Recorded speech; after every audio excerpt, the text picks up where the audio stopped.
sí, hola, sí, sí, hola.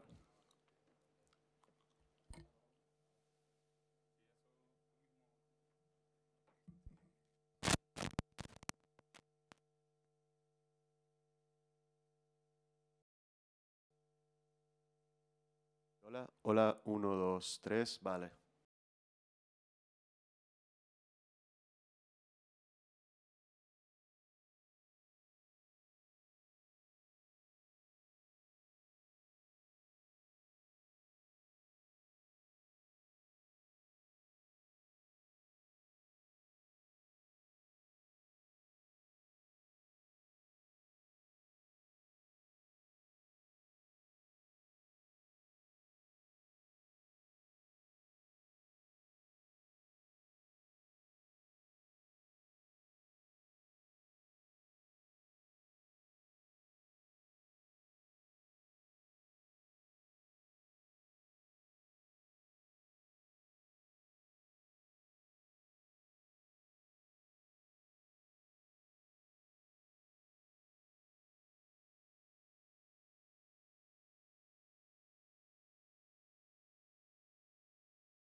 Good morning, everybody. Welcome to Las Palmas to the kickoff meeting of the Forward project.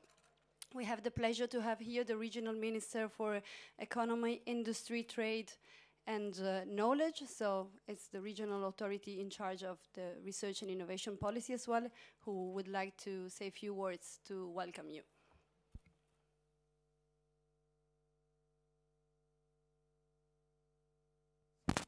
Señoras, señores socios del proyecto Forward, buenos días y bienvenidos a todos los compañeros y compañeras de las regiones ultraperiféricas que hoy vienen aquí, y tengo que agradecerles su presencia tanto a instituciones y a entidades participantes en esta primera reunión del proyecto de fomento de la excelencia en la investigación en las regiones ultraperiféricas de la Unión Europea y, cómo no, en nombre del Gobierno de Canarias y del presidente Clavijo, darles nuestra cordial bienvenida a nuestro archipiélago. Asimismo, quiero felicitarles por una iniciativa que, sin duda alguna, va a contribuir a promover la excelencia en la investigación y a mejorar el potencial en innovación, así como también a aumentar su participación en proyectos europeos de investigación e innovación de las RUP. Como ya todos ustedes conocen, el proyecto, que reúne por primera vez a 24 socios de las 9 regiones ultraperiféricas de la Unión Europea, ha recibido una financiación de 4,3 millones de euros por parte de la Comisión Europea en el marco del programa Horizonte 2020, el programa europeo que, como ustedes saben, es el programa de la investigación y la innovación. Quería destacar que este proyecto representa un ejemplo de exitoso trabajo y esfuerzos continuados de la Comisión Europea y, en especial, de su unidad RUP. Y es un trabajo en el que se ha velado por los intereses de nuestras regiones y se ha sensibilizado a los servicios respecto a nuestras necesidades y a nuestras potencialidades. Recordemos que fue la Comisión Europea quien propuso en su última comunicación dirigida a los RUP, en la de octubre del 2017, que se incluyera una convocatoria específica para las regiones ultraperiféricas en el programa Horizonte 2020. Esta previsión constituye el punto de partida del proyecto Forward que hoy comienza. Desde el primer momento, las RUP impulsadas por la presidencia canaria, la del pasado año en la conferencia de presidentes de las regiones ultraperiféricas, trabajaron estrechamente para presentar esta respuesta conjunta a la citada convocatoria, lo que hoy constituye el proyecto Forward. El proyecto no tiene otro objetivo, sino que el de apoyar a las RUP a promover la excelencia en investigación y a mejorar su potencial en innovación, así como aumentar su participación en proyectos europeos de investigación e innovación.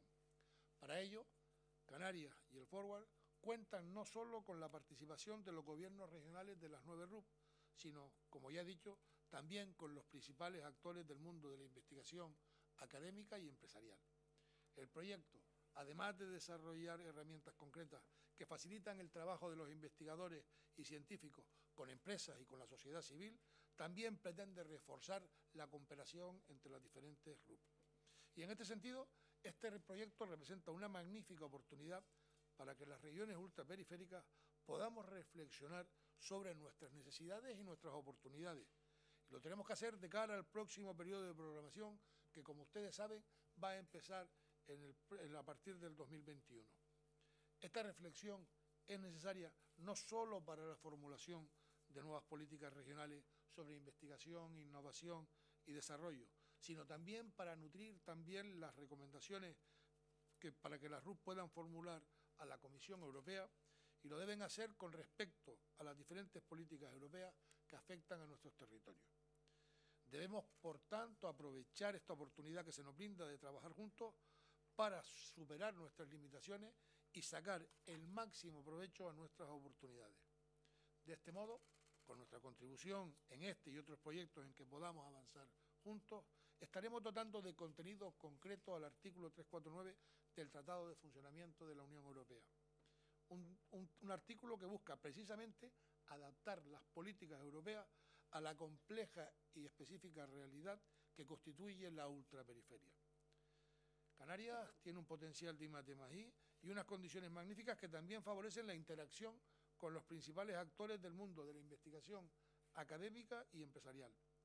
En línea con nuestra estrategia de especialización inteligente, el Gobierno de Canarias ha impulsado el proyecto Forward porque se requiere dar un salto de calidad y convertir a este entorno geográfico del Atlántico en una red de excelencia que esté cohesionada entre investigadores y empresas y deben dar respuesta a la realidad actual.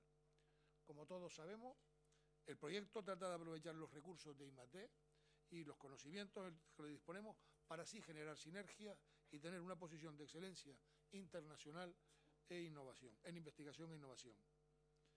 En concreto, con esta iniciativa, la Consejería de Economía, Industria, Comercio y Conocimiento del Gobierno de Canarias busca definir y ejecutar una estrategia conjunta de I+D+I. Canarias es una plataforma capaz no solo de atraer talento, sino también recursos, participando con sus proyectos en las convocatorias de financiación competitiva y añadiendo valor a la I+D+I. Indudablemente, con el proyecto Forward, se abre un abanico importante de oportunidades. Por ello, desde el Gobierno de Canarias queremos mostrar todo nuestro apoyo, hacerles partícipes y poner a su disposición nuestras excelentes infraestructuras y talentos para el desarrollo de sus proyectos y, cómo no, desearles los mejores logros para la consecución de sus objetivos, que también son los nuestros. Muchas gracias. Y yo creo, y si me piden, yo creo que ahora ya los dejo en la parte técnica, que confiamos, esperamos que sea lo más provechoso para todos, porque aquí este proyecto, como bien saben ustedes, las 9 regiones ultraperiféricas tienen puestas altas expectativas. De ustedes depende que consigamos y se conviertan en logros. Gracias.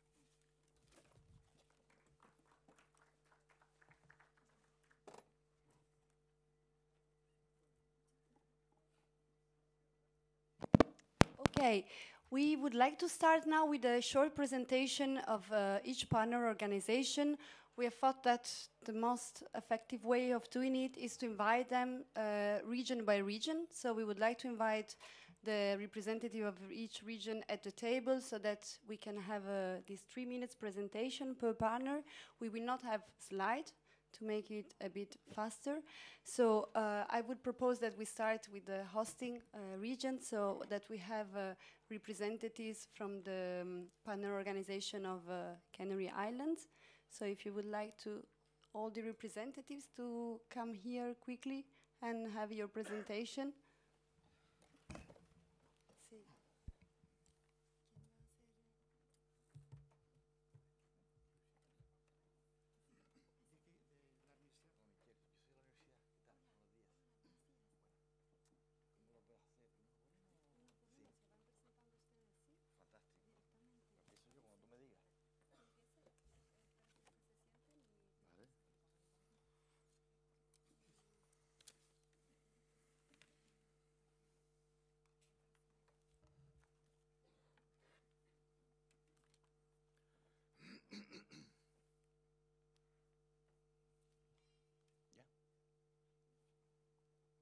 Good morning, ladies and gentlemen.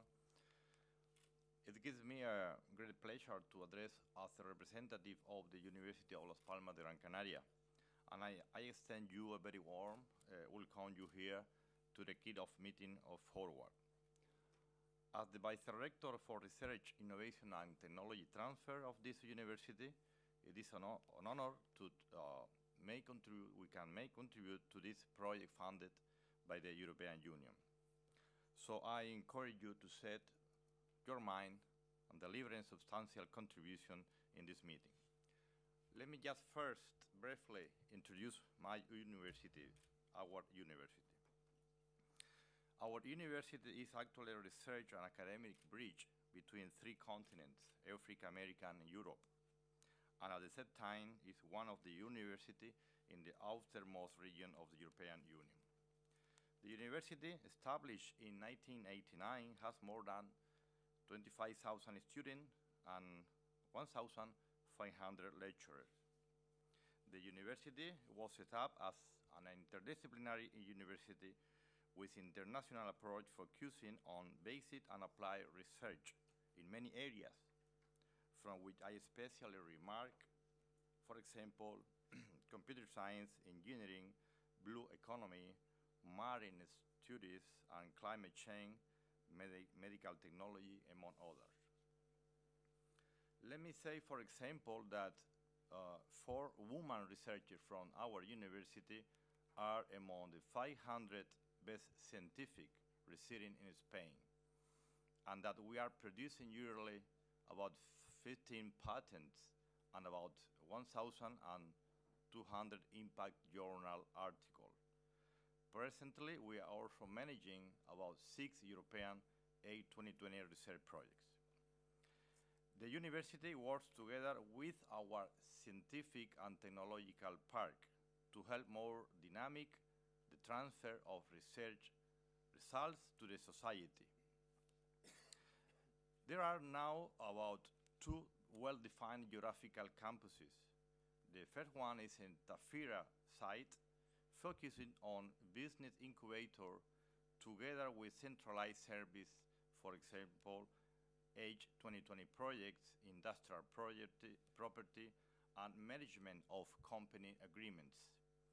In Tagliarte, we are setting up, actually we have great capacities there, about 3 important topics: biotechnology, aquaculture, and marine science. Specifically, the Spanish Bank of Algae, which objectives and goals are isolation, identification, characterization, conservation, and provisioning of microalgae and cyanobacteria. On the other part, the University Institute of Oceanography and Global Chain, who have been working in the field of marine science for several decades. The institute aims to be an international starting and reception point for teaching, research, development, innovation on marine science, health, energy, water, economics, tourism, and marine-related ICT. On the other part, we have the University Research Institute in Sustainability, Aquaculture, and Marine Conservation, leading research and capacities on aquaculture and its environment behavior. Its research line covers marine spatial planning and site selection, increasing animal performance during life cycle, including egg and larval quality, better fish health and welfare, new aquaculture species, and under climate change scenario. Through all these activities, the university maintains its commitment to collaborating in the economic development and well-being in Canary Islands, as well as serving as a platform for development cooperation for countries with traditional links in Canary Islands, such as Latin America and those that lie very close to Canary, the African continent. Before closing, I have to extend further thanks to all incoming partners for greatly helping to make forward real and possible. I wish you well over the next 4 days, or 3 days, probably, week in Las Palmas, and we extend to all our participants a warm and enthusiastic welcome. We look forward to contribute with all of you to achieve our professional goals and challenge in forward, and of course enjoy our university and our island, Gran Canaria. Thank you very much.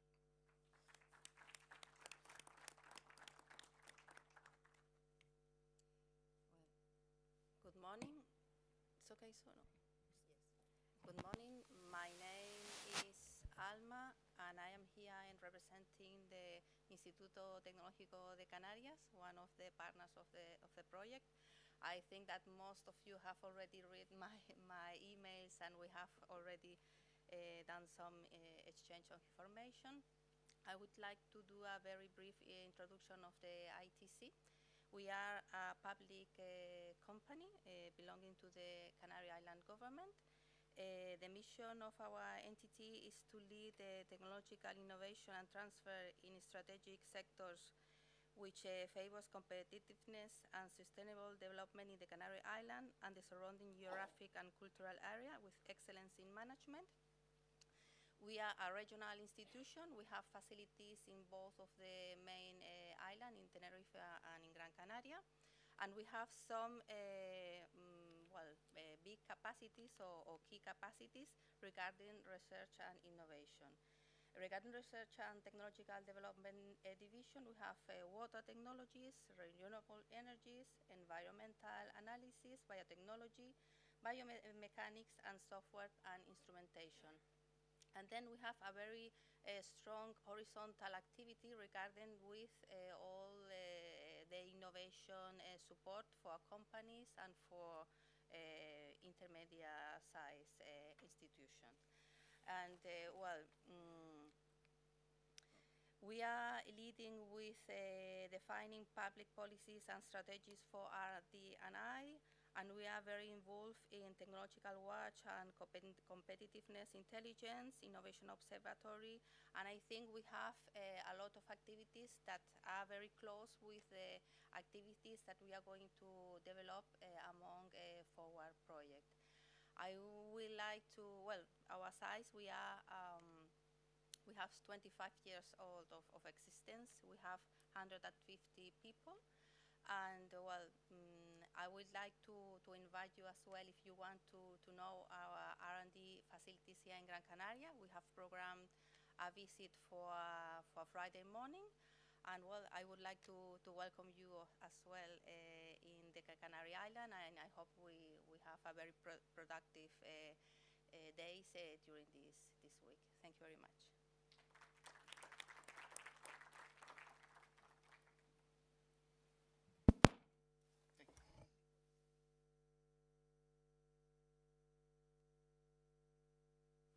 Voy a hacer mi breve presentación.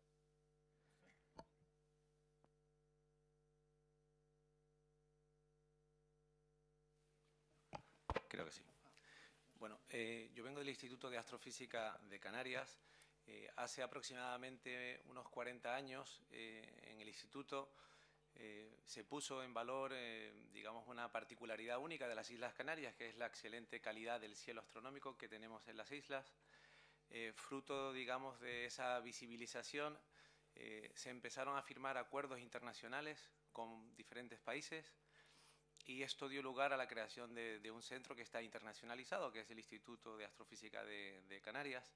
Hoy en día se han firmado ya acuerdos con más de 25 países, hay más de 40 instalaciones telescópicas en los 2 observatorios que tenemos, en la isla de Tenerife y en la isla de La Palma, y en total hay unas 75 instituciones científicas que están operando estas instalaciones. Bueno, nuestro centro como tal está sectorizado y su especialización obviamente es la astrofísica y el espacio.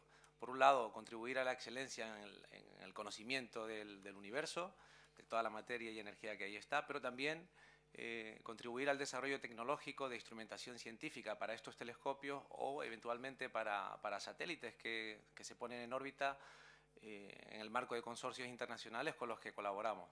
También nosotros hacemos un esfuerzo importante en la formación científica, en la formación académica y en la formación de ingeniería de alto nivel. Por supuesto, también contribuimos a la divulgación y a la comunicación de la ciencia. En total, nosotros tenemos en el centro aproximadamente a 400 personas. La mitad de estas personas son investigadores, bien en la fase de doctorando o ya como postdocs o como staff de la plantilla. Pero también tenemos en la otra mitad pues ingenieros, gestores y personal administrativo. Publicamos más de 500 publicaciones científicas en revistas de primer nivel, a nivel internacional, y a nivel europeo pues participamos en aproximadamente 15 proyectos de Horizonte 2020, aunque nuestro fuerte está fundamentalmente en conseguir financiación para la construcción y la puesta en operación de grandes infraestructuras de investigación a través de fondos a nivel regional, nacional y europeo, ¿no? Fondos FEDER, fondos estructurales en general. Por último, sí quisiera destacar también que el Instituto está haciendo un importante esfuerzo por contribuir a la transferencia tecnológica, a la colaboración con la industria, y para ello hemos abierto una nueva división dentro de nuestro centro que se llama IACTEC y que tiene por objeto pues, la cooperación con el sector privado. En el marco de esta nueva apuesta tenemos a 20 ingenieros trabajando ya en varios proyectos concretos, en el desarrollo de microsatélites, por supuesto en la construcción de grandes telescopios, aportando tecnología nueva que no existe, y también en tecnología médica.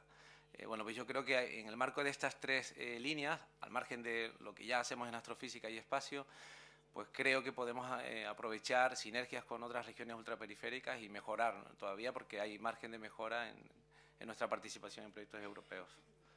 Pues, por ahora esto.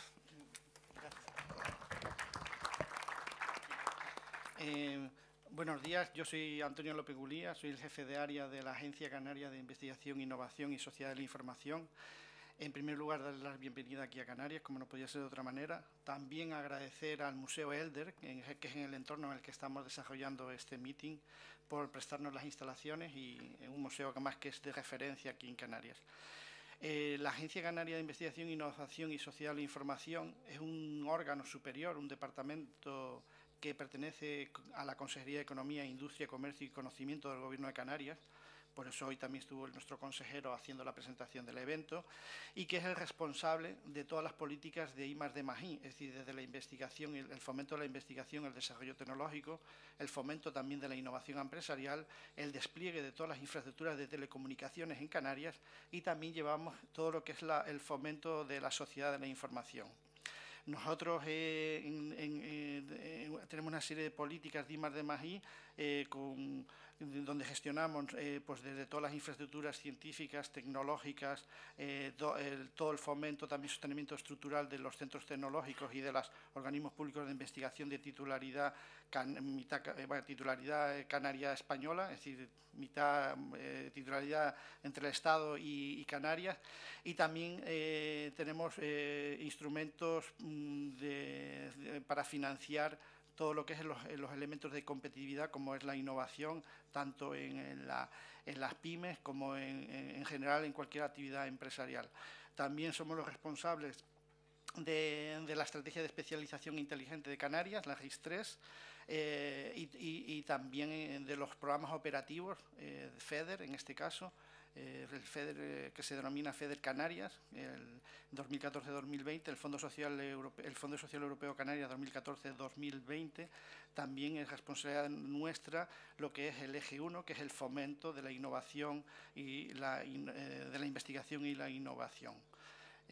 Por mi parte, después les explicaré un poco, bueno, en la presentación que vamos a hacer, Michelle y yo, pues hablaremos unas pinceladas del contexto que también el consejero nombró del Tratado de Funcionamiento de la Unión Europea y artículo 349 y dónde viene este proyecto. También les hablaré de los ingresos que ya hemos recibido y cómo va a ser el reparto del dinero recibido, y un poco de los objetivos generales y los objetivos específicos. Muchas gracias.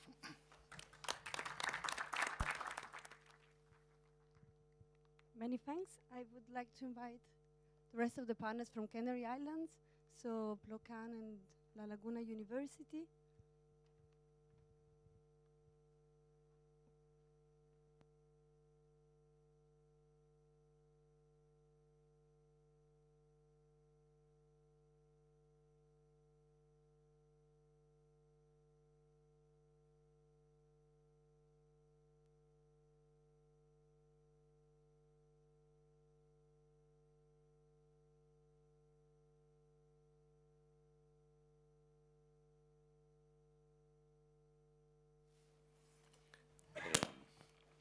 Hola, muy buenos días. Soy Gustavo Marrero, soy representante del Vicerrectorado de Investigación de la Universidad de La Laguna. Es la otra universidad canaria, junto con la de Las Palmas de Gran Canaria, que ya se presentó en primer lugar.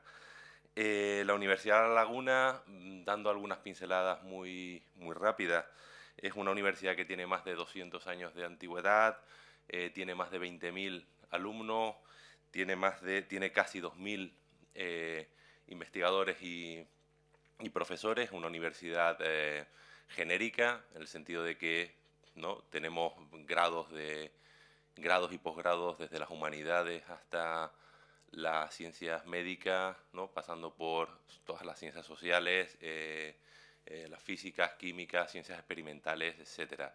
Tenemos en total unos 13 institutos de investigación. Si pudiéramos destacar algunos fuertes y que están bastante vinculados con este proyecto, serían los destacados a biomedicina, enfermedades tropicales, sostenibilidad marina y terrestre. También destacar que recientemente hemos invertido muchos recursos en nuestra oficina de transferencia y resultados y una oficina de proyectos europeos que creemos que va a dar mucha fuerza a este proyecto y va a ayudar a que este proyecto avance. Y principalmente nada más. O sea, gracias por la presentación y bueno, estaremos aquí para tirar de este proyecto forward. Muchas gracias.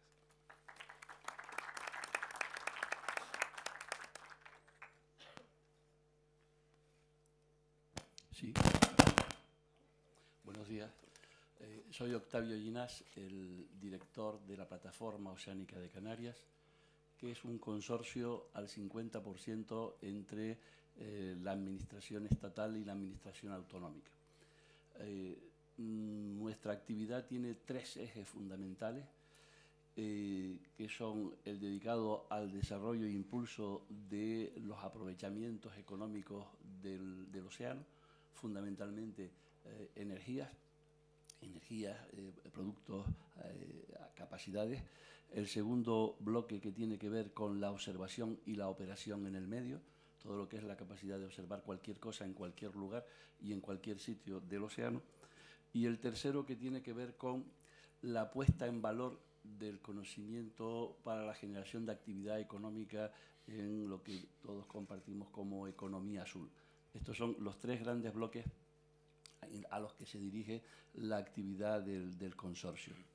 La aproximación de nuestro trabajo es básicamente una aproximación cooperativa. O sea, en este proyecto somos uno de los socios desde el momento inicial y es nuestra forma habitual de trabajar. En este momento, el consorcio somos realmente una institución pequeña, somos apenas 40 personas y en este momento desarrollamos veintitantos proyectos europeos y otros veintitantos proyectos de otros orígenes, la Agencia Espacial Europea y otras instituciones y empresas, y es porque básicamente es la aproximación colaborativa con socios múltiples.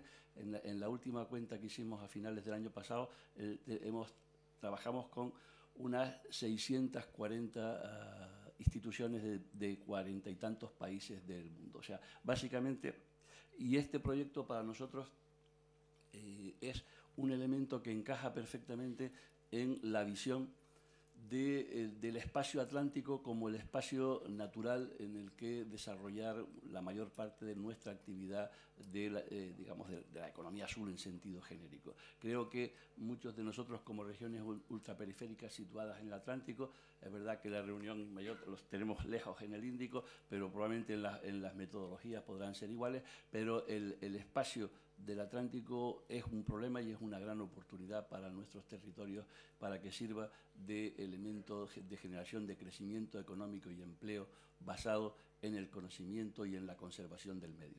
Y en ese camino ya muchos somos conocidos de anteriores proyectos, compartimos esta visión y por tanto esta es una nueva oportunidad de avanzar en este camino. Gracias a todos.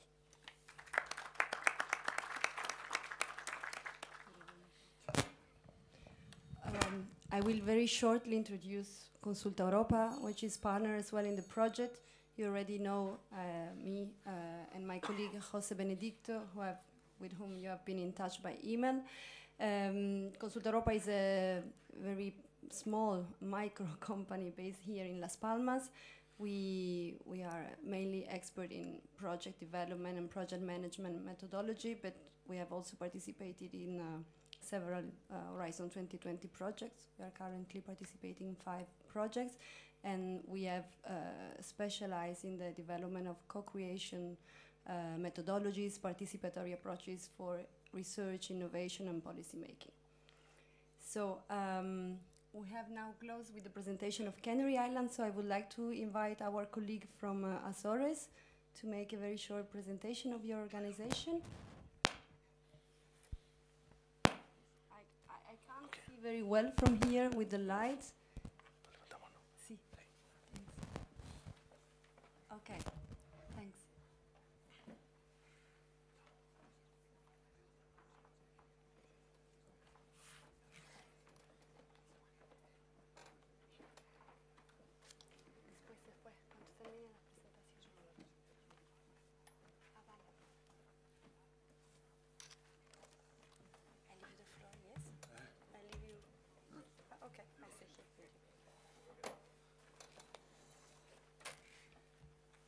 homogeneizers.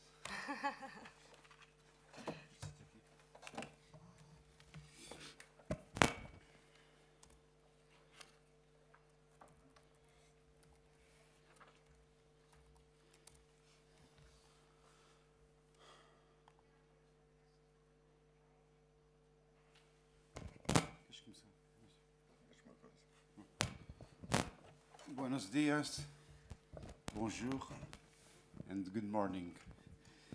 E bom dia, em português. I will speak in Portuguese, but my first words are in English, just to say that it's a pleasure to be here in Canary Islands. It's always a good return to Las Palmas and to meet here our friends from ITC, from Plocan, from Las Palmas University, La Laguna University, and other institutions from Canarias. Of course, my compliments are oriented also to Madeira and to other RUPs, outermost regions that are here in this kick-off meeting event of Forward. As you know, Regional Fund for Science and Technology is one of the public agencies that are oriented to work with the scientific system, Azorian scientific system. We coordinate and manage the resources to the system and also contribute to the promotion of the internationalization of the Azorian institutions, R&D institutions. Now I will turn to Portuguese, if you don't mind. O Fundo Regional para a Ciência e Tecnologia é uma agência pública que tem como obrigação, como uma das suas missões, financiar o sistema científico e tecnológico dos Açores, e a forma como tem de financiar, há duas vias. A via normal é por conta do orçamento da região, a outra via é por conta da participação em projetos como o Forward e outros semelhantes. E nesta perspectiva, o Fundo Regional para a Ciência e Tecnologia, nos últimos anos, tem vindo a incrementar a participação em projetos da âmbito europeu, que vão desde call for tenders das DGs da Comissão Europeia, passando pela participação em projetos do Fundo Europeu para as Pescas e Mar, passando também pelo Interreg MAC, e aqui temos uma participação muito ativa com Canárias e Madeira, também com Cabo Verde, e obviamente estendendo essa participação a outros programas de financiamento como o H2020, como Marie Curie, as bolsas Marie Curie e também o Erasmus+. De cerca de 3 anos para cá, temos vindo também a apostar na participação em consórcios de financiamento que utilizam os mecanismos ERANET, as ERANETs Co-Fund e as que não são cofinanciadas. Neste momento, à data de hoje, estamos em 27 projetos, desde projetos de pequena dimensão até projetos de maior dimensão, e para nós o Forward é um passo em frente na capacitação, não apenas do Fundo Regional, mas acima de tudo na capacitação do sistema científico dos Açores. E por isso apostamos desde o início em ter uma forte participação no consórcio, que felizmente foi o consórcio vencedor, e acreditamos que poderemos dar um contributo decisivo e significativo para a implementação e para chegarmos aos objetivos finais. E da minha parte é só. Obviamente, eu vou passar a palavra aqui ao meu colega da Câmara de Comércio e Indústria, mas antes disso, dar nota também que, enquanto coordenadores da representação açoriana, temos também que fazer uma referência à Universidade dos Açores, que não está cá presente hoje, não pude estar presente, mas que é uma das partes integrantes do consórcio do Forward e uma das partes, não diria mais importante, mas uma das partes muito importantes da nossa participação neste projeto, e que obviamente irá também se empenhar para que o mesmo chegue ao fim com bons resultados e daqui a 3 anos estarmos todos mais capacitados e melhor e conhecermos melhor as nossas realidades. Muito obrigado a todos.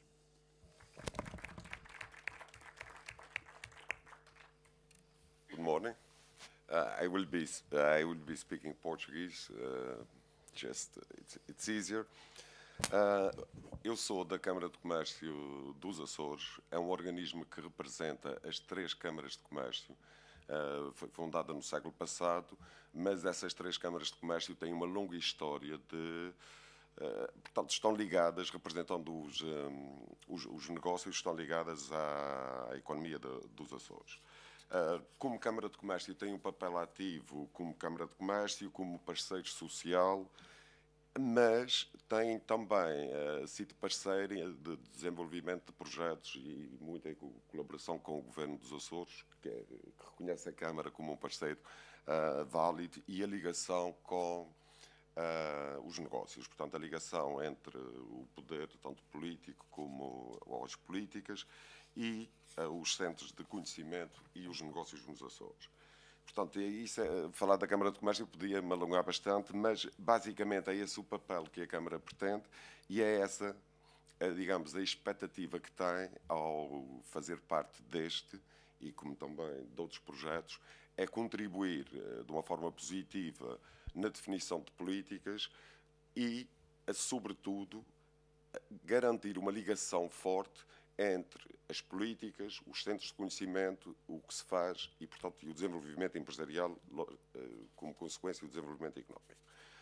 Portanto, nós, Câmara de Comércio, temos tido parcerias e projetos de cooperação, tanto dentro das RUP como com outras entidades, tanto nacionais como estrangeiras, e a expectativa relativamente a este projeto e trabalhar com esta gente, alguma que já conhecemos, outra gente nova, espero que seja proveitoso e que a Câmara do Comércio dos Açores dê o seu contributo positivo para todos.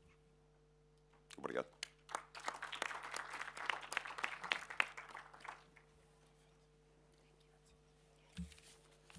Thank you very much. I would like now to invite the colleagues from Madeira. I am following the list of the grant agreement, so I'm not following an alphabetical order, but thanks.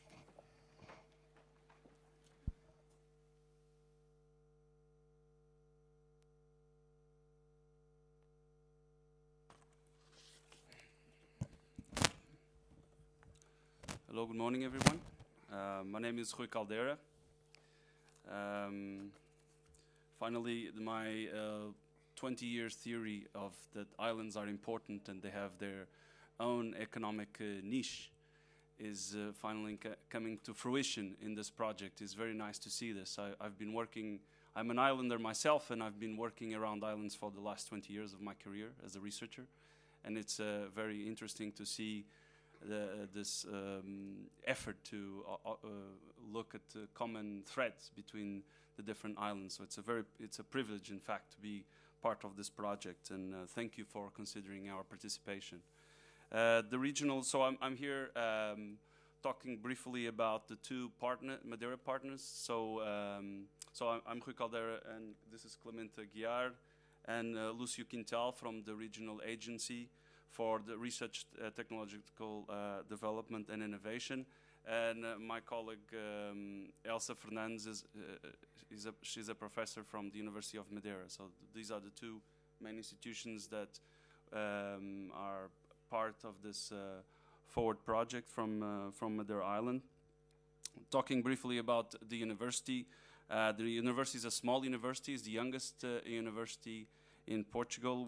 They are about 300 professors and researchers in Madeira University, around 3,000 students. It's a 30-year-old university, and they have 3 main areas of research or which highlight agro-food, research, nanochemistry, and technology, and health and technology, essentially. And of course, there are other activities, but these are the three main ones. I don't know if you want to add anything else. No. And in fact, the regional agency is a joint venture between Madeira University and the regional government. So our funding partners are these two institutions. We have effective partners. We also have companies such as Portugal Telecom, a beverage, a large industry in Madeira, and other industry partners. So this is a privileged ecosystem to, in fact, promote technological development and innovation in Madeira, but we also support fundamental research and dissemination and development of technology. So the Madeira government gave us the task of promoting the Madeira Region Action Plan for Research, what we call PDTE, and we were also involved in the development of the smart specialization for the region of Madeira, which has areas such as tourism, sea, resources and technology, health and wellness, agro-food quality, biosustainability, energy, mobility and climate change, information, communication technology, infrastructure, sustainability, management and maintenance. These are the main areas that the partners in Madeira decided to promote as a smart specialization strategy for the island.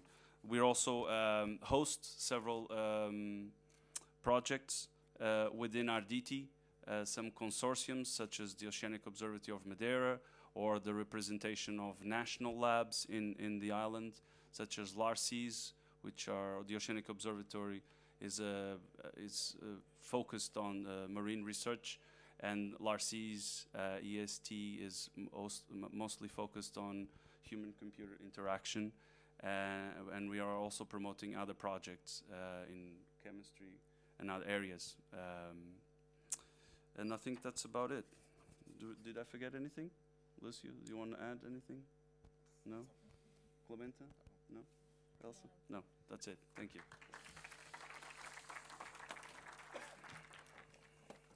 Thank you very much. Our colleague from Reunion.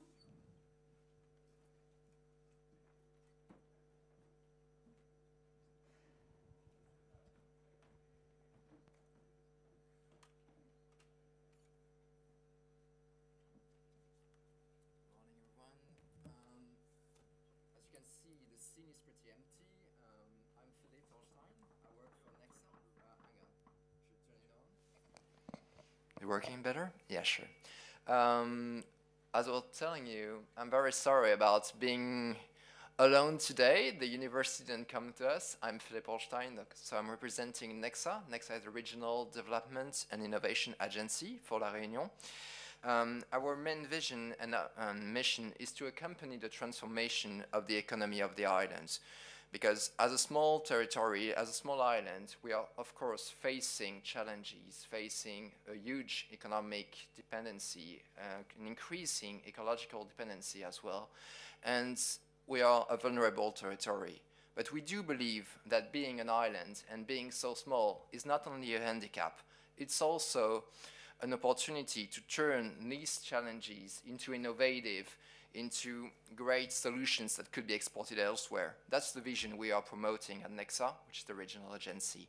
And to do that, we're doing two main actions. The first is to support the regional council, the regional authority, in the development and implementation of research, development, and innovation policies. And we're also providing concrete support and services for researchers and innovators. So when forward, well, at least the call came out, it was for us the greatest opportunity to bring together the different actors and stakeholders from the regional authorities and from the different outermost regions, and to build together a project that could show that this vision of turning the challenges into opportunities, of telling the world that no, we're not dependent, we're not condemned to suffer, we can be providers of solutions, will be materialized. So I'm very excited to be with all of you here today and for the 3 coming years, and I'm sure we're going to build great things together. Thank you very much. Thank you very much, Philippe. The representatives of Martinique.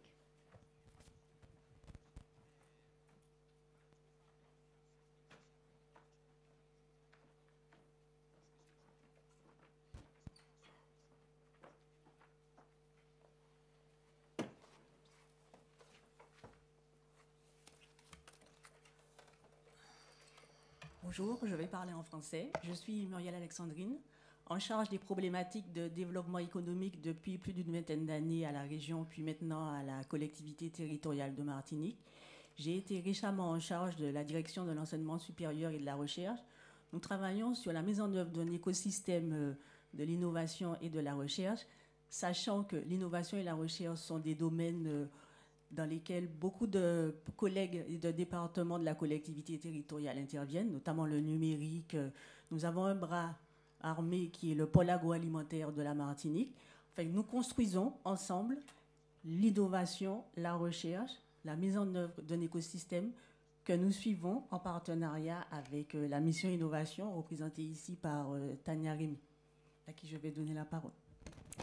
Alors, bonjour à tous. Alors, comme Muriel m'a déjà présenté, donc Tania Rémy, je représente la mission innovation de la collectivité territoriale de Martinique.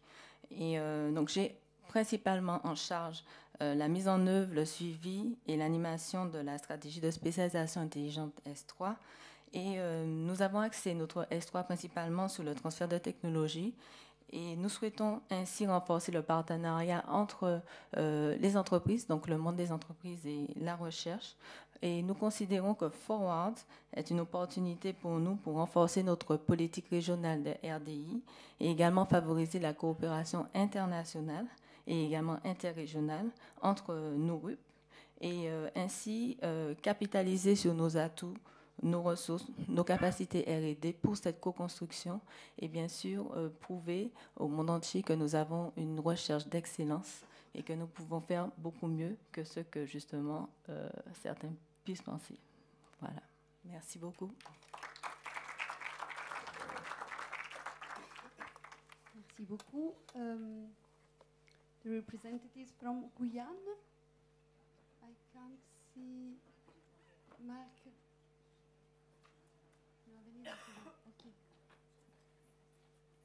Okay. Okay. Voilà. Sorry.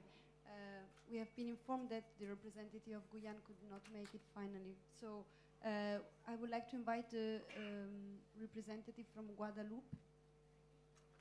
Merci.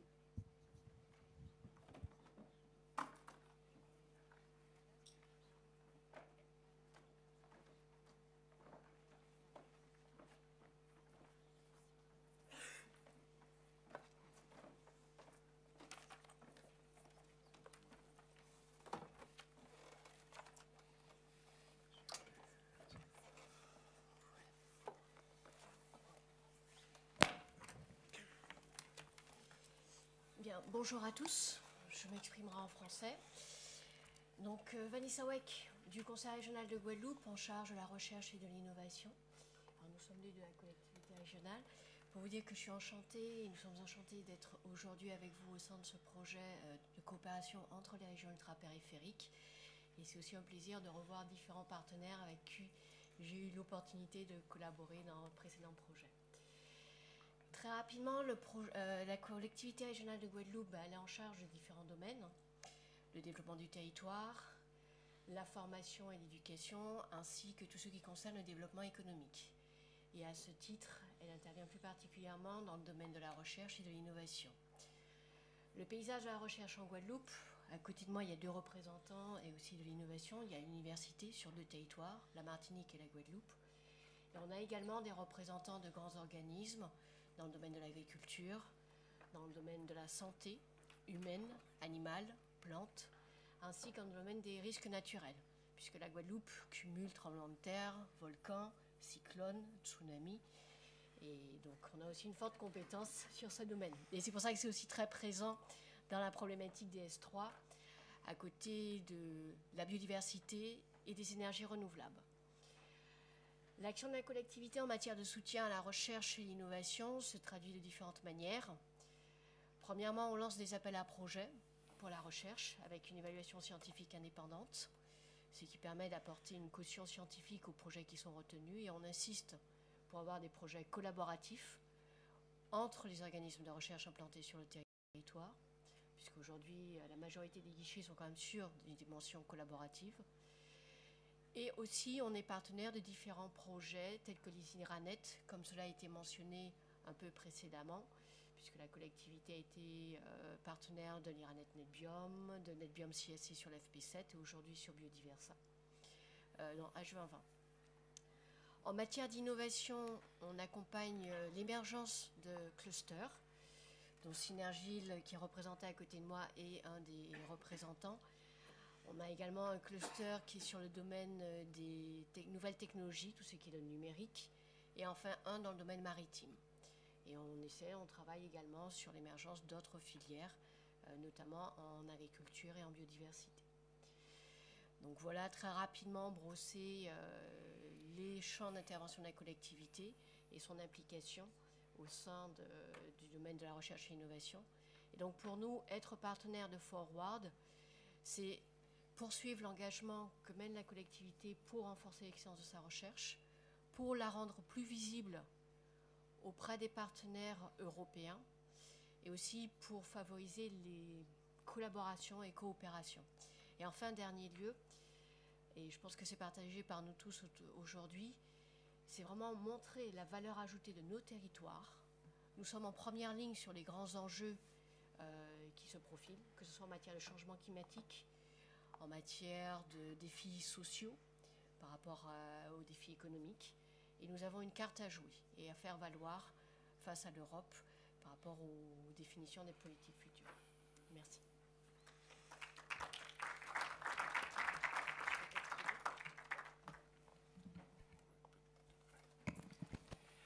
Bonjour, moi je vais faire très court. Donc, je travaille également à la région Guadeloupe.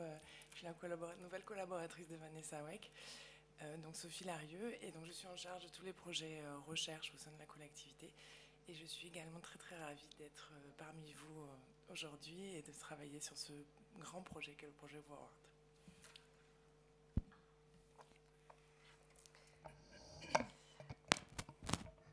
Alors, bonjour à tous. Donc, good morning to everyone. I will try the one in English, but maybe I will come back to French in a few minutes. So I am Vanessa Verine from Guadeloupe, from Synergile. So we are an association, a professional association, which has actually 12 years old, and we are specific in innovation. So we have three departments. Which one is a competitiveness cluster, which aims to develop innovative collaborations. The second one is a regional observatory, which has data engineering, and the third department at Synergile is about circular economy. So we go to different infrastructures in Guadeloupe to know their needs about their different needs, and to do some mutualizations about the different industries. So we have specific fields, which are the energy, the materials, the constructions, the climate change, and also everything which is about circular economy. So it's about green tech, actually.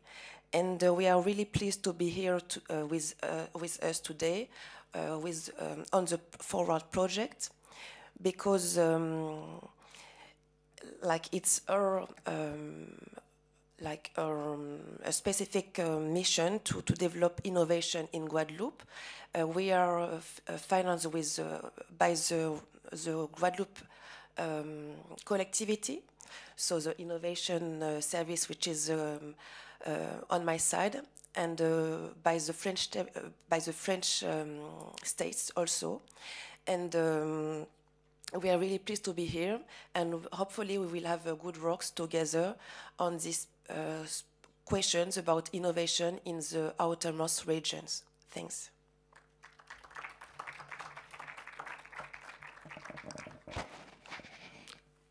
Bonjour à tous. Alors, je suis Narcisse Aïbo, je suis enseignant-chercheur, mais je suis ici en tant que représentant de l'Université des Antilles et de la Guyane. Je suis vice-président de l'Université des Antilles, pardon, non pas de la Guyane, chargé donc de la valorisation de la recherche. La Guyane n'est pas là, donc il n'y a pas de souci. Moi, j'étais ici en tant que chercheur, en tant qu'acteur de la recherche, il y a pile poil un an, pour un projet de recherche collaboratif H2020 qui s'appelle Socle Impact. Et on a fait le kick-off justement de ce projet à Las Palmas, un projet donc, pour développer l'économie bleue. Donc j'étais là en tant qu'acteur de la recherche, et donc je suis là aujourd'hui en tant que, on va dire, vice-président chargé de l'innovation et de la recherche à l'université. Mais tout ça pour dire qu'en fait, notre intégration dans les régions ultra-périphériques, elle avance, parce que je la vois avancer en tant que chercheur, je la vois aussi avancer à travers donc, ce réseau Forward. Nous sommes une jeune université qui a à peine 40 ans, qui au départ était sur 3 régions, la Guyane, la Martinique et la Guadeloupe, mais aujourd'hui qui est une université des Antilles. Donc on a 2 campus, un campus sur la Martinique et un campus sur la Guadeloupe. Une université qui est très dynamique, qui est bien implantée dans son bassin caribéen.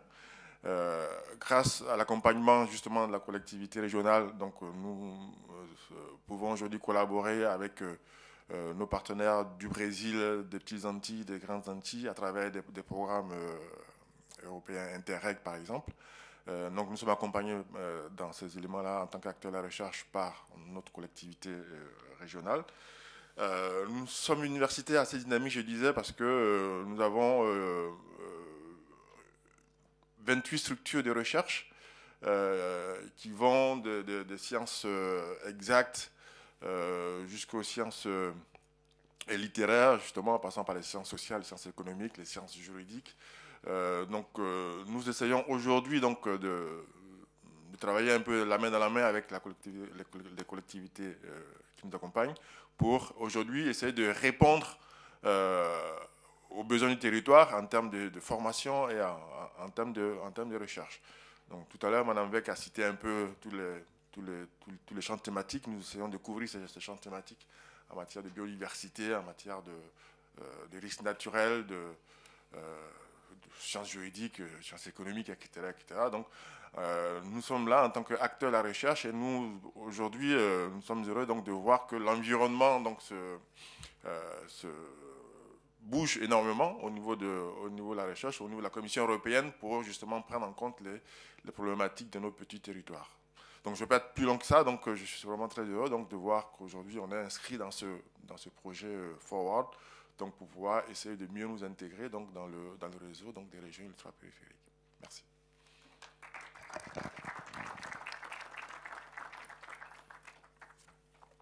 Merci beaucoup.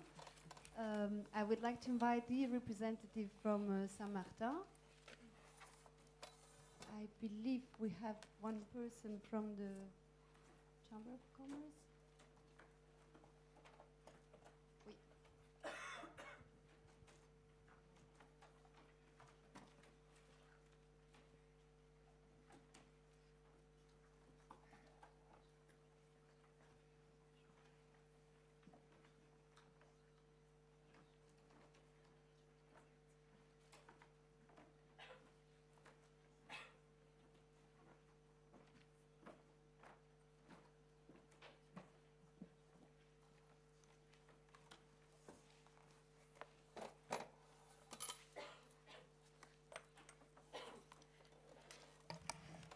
Hello, good morning.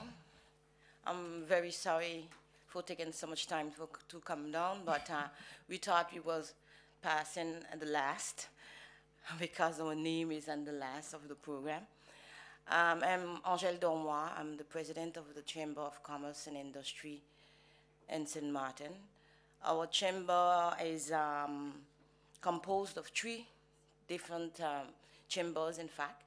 There's only 4 of these type of chambers in France: St. Martin, St. Barts, Saint-Pierre-et-Miquelon, and Polynésie Française. It's quite different, yes, we must say, because those chambers represent the 3 chambers: trade, agriculture, and commerce. So therefore, we really tackle the different economy and agricultural and trade, different aspects and challenges. We're here today because the collectivity of St. Martin received, up to yesterday, a delegation from the Canarias in St. Martin. So the COM could not be here, so the Chamber of Commerce represented the COM. I will leave my president, my director, Vanicia, present a little bit, present herself. Well, I'll speak in French, sorry. Donc, je m'appelle Vanicia Briand, donc je suis directrice générale de la Chambre consulaire interprofessionnelle de Saint-Martin. Merci. Nous sommes agréablement, pas surpris, mais je veux dire flattés de rejoindre donc le réseau Forward. Nous avons comme projet au sein de notre CCISM de porter la création d'une pépinière d'entreprise.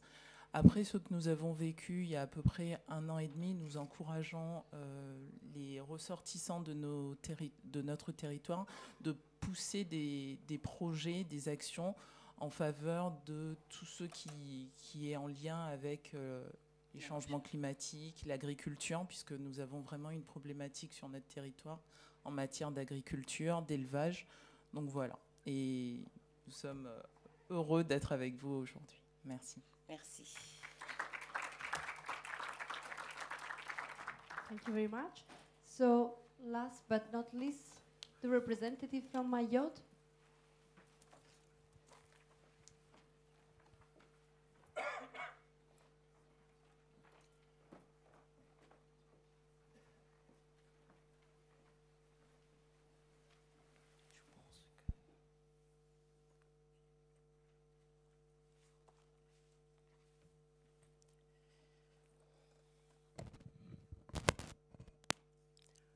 Bonjour à tous, donc je m'appelle Monsieur Adrachivilou, donc je ne suis pas chercheur, je ne travaille pas dans un institut de recherche. Je suis au département Affaires européennes, au conseil départemental de Mayotte.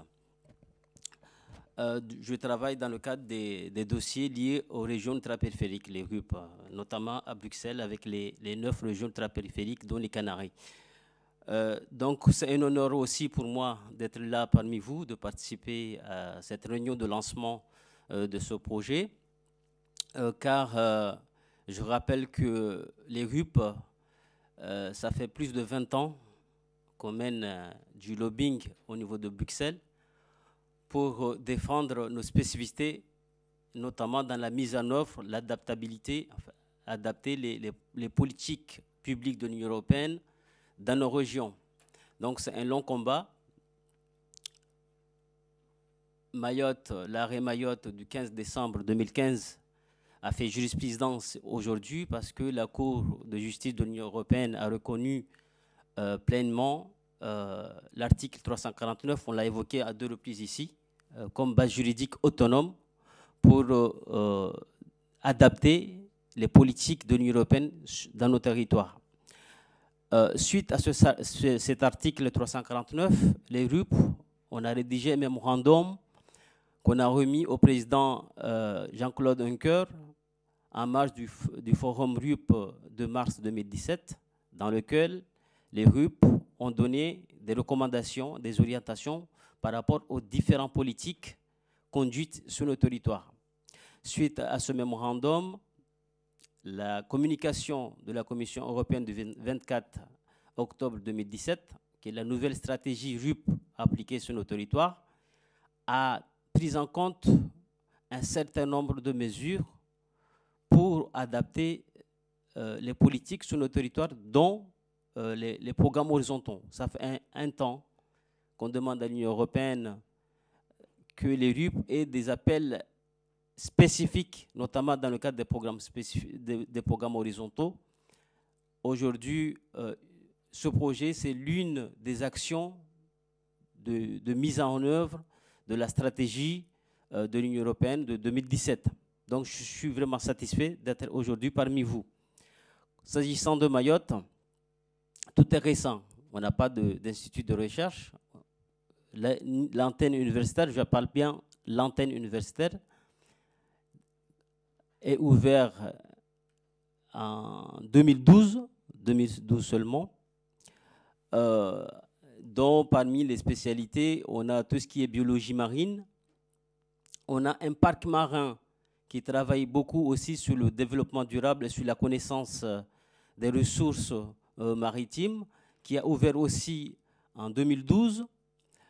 Le conseil départemental de Mayotte a créé une agence de l'innovation et de développement il y a 2 ans seulement, donc, et qui travaille beaucoup aujourd'hui sur l'attractivité de Mayotte, sur l'internationalisation des entreprises, mais aussi sur l'innovation. En 2012, la DIM, l'agence, a organisé un séminaire lié à l'innovation et a créé un réseau des acteurs de l'innovation, même si c'est balbutiant à Mayotte, mais il y a un début.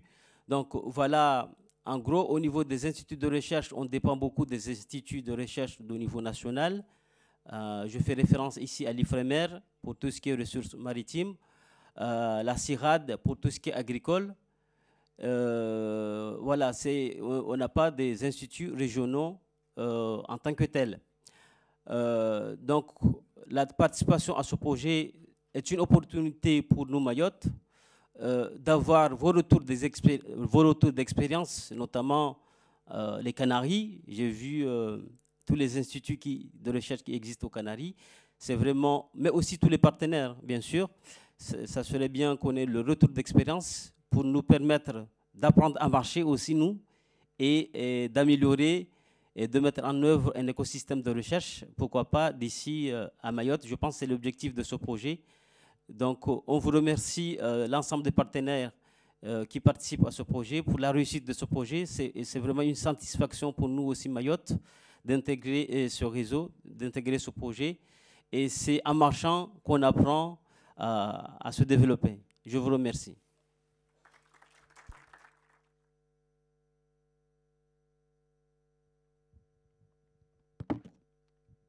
Thank you very much. So we can proceed with the first presentation on the project objectives and the overall work plan. Just some logistic information. As you might have seen, we have created a social media account of the project. So it's for Facebook Forward H2020, the same for Twitter and Instagram. So please, I would invite you to disseminate and promote information about the project through these 3 accounts. The kickoff is also streamed, web streamed. You have received the link to the YouTube page of the agency where the kickoff is currently streamed.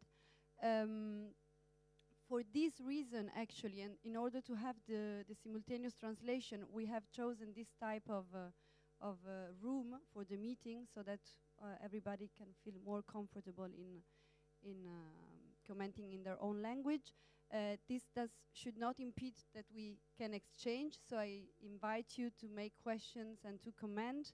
We will have 2 microphones so we can easily, quickly reach you. And also the presentation should be made by this position from now onwards to facilitate the web streaming. So for the audio, as I understood, it's better if we can make the presentation from here. So I invite Antonio to start the presentation on the project objectives.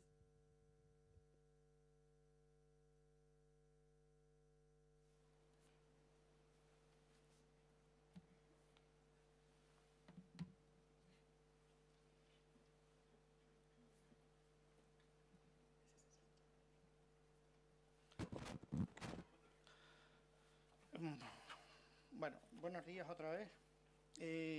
Como dije al principio, simplemente yo voy a hacer una presentación, una breve presentación, dar unas pinceladas sobre el contexto en el que se mueve este proyecto, en el marco normativo del que emana, y después también relatar los objetivos generales y también los objetivos específicos del proyecto.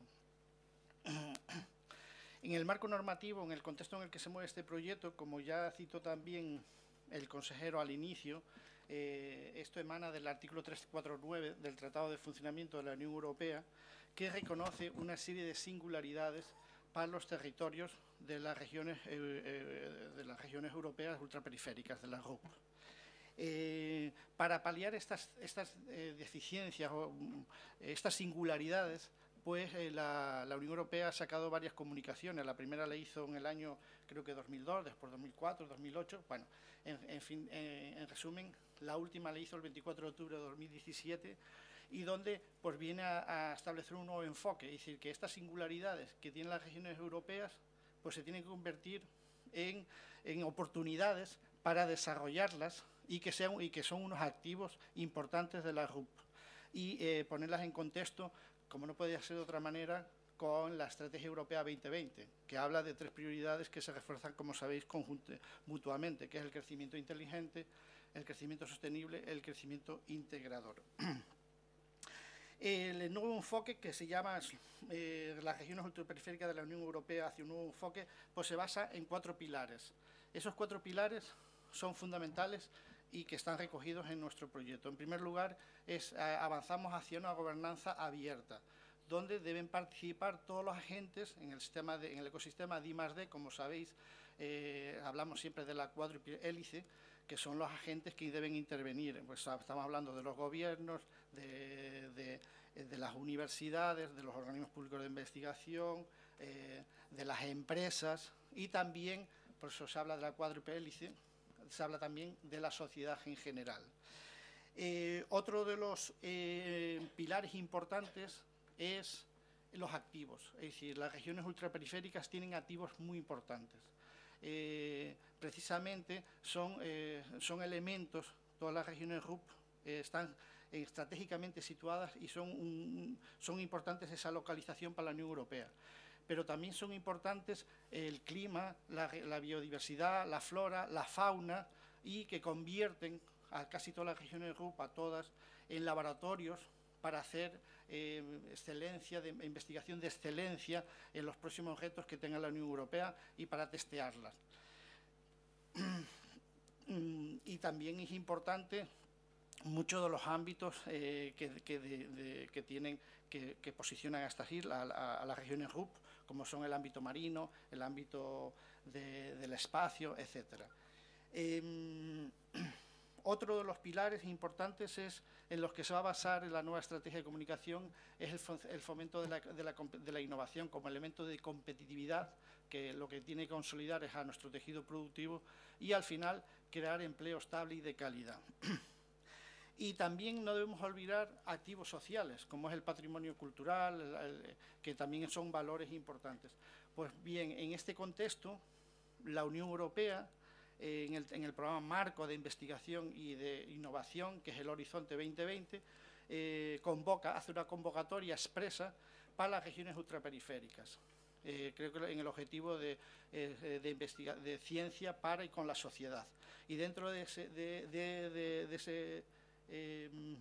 ese objetivo, pues sacan una convocatoria específica para las regiones ultraperiféricas, que se presentaron 5 proposiciones y de las cuales solo una, que ha sido nuestro proyecto, el Forward, ha conseguido financiación. Ha conseguido financiación del 100%, es una subvención a fondo perdido, y como ya se ha dicho aquí, fue realmente 4.277.423,75 euros, de los cuales, como coordinadores del proyecto, ya hemos recibido de la Unión Europea hace un par de semanas nos han ingresado en el Gobierno de Canarias el 85% de este importe, es decir, unos 3.208.067,81 euros.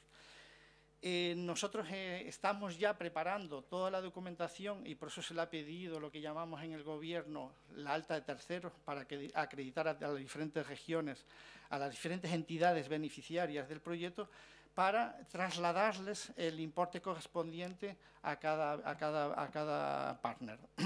Estamos en ello y en los próximos días esperemos ya empezar ya a hacer las transferencias. Después, en los objetivos principales del proyecto, que se enumeran en esta slide, no podía ser otro que el primero es mejorar la excelencia en la investigación y en la innovación de las regiones RUP, y que además tiene que estar en concordancia con la Estrategia Europa 2020, como he dicho al principio, de crecimiento inteligente, crecimiento sostenible, crecimiento integrador. También otro de los objetivos es precisamente definir los sistemas que sean necesarios para que las regiones RUP puedan participar de forma más efectiva en todas las convocatorias europeas en materia de I+D y que además con buenos resultados. Y otro de los objetivos principales es también vincular las actividades de investigación con el desarrollo territorial de cada RUP. Por lo tanto, este proyecto es una oportunidad para la colaboración y la creación de redes entre las instituciones de la RUP, que representan, como ya también comenté al principio, pues la cuádruple hélice, tanto universidades, empresas, gobiernos, como la sociedad en general. Dentro de los objetivos específicos, pues podemos citar el primero de ellos, pues que habrá que hacer un análisis de los sistemas, tanto de una matriz DAFO, de las oportunidades, de las debilidades y de las potencialidades que tienen en las regiones ultraperiféricas en materia de investigación e innovación.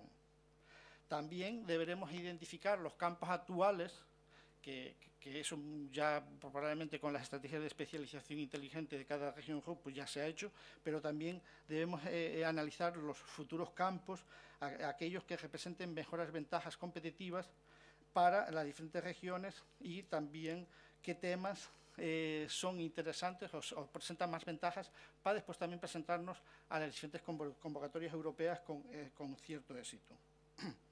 También otros objetivos es que hay que analizar qué barreras están representando las convocatorias europeas en materia de investigación e innovación, no solo Horizonte 20, sino cualquier otra, y que nos impide a las regiones RUP pues, tener cierto éxito en dichas convocatorias.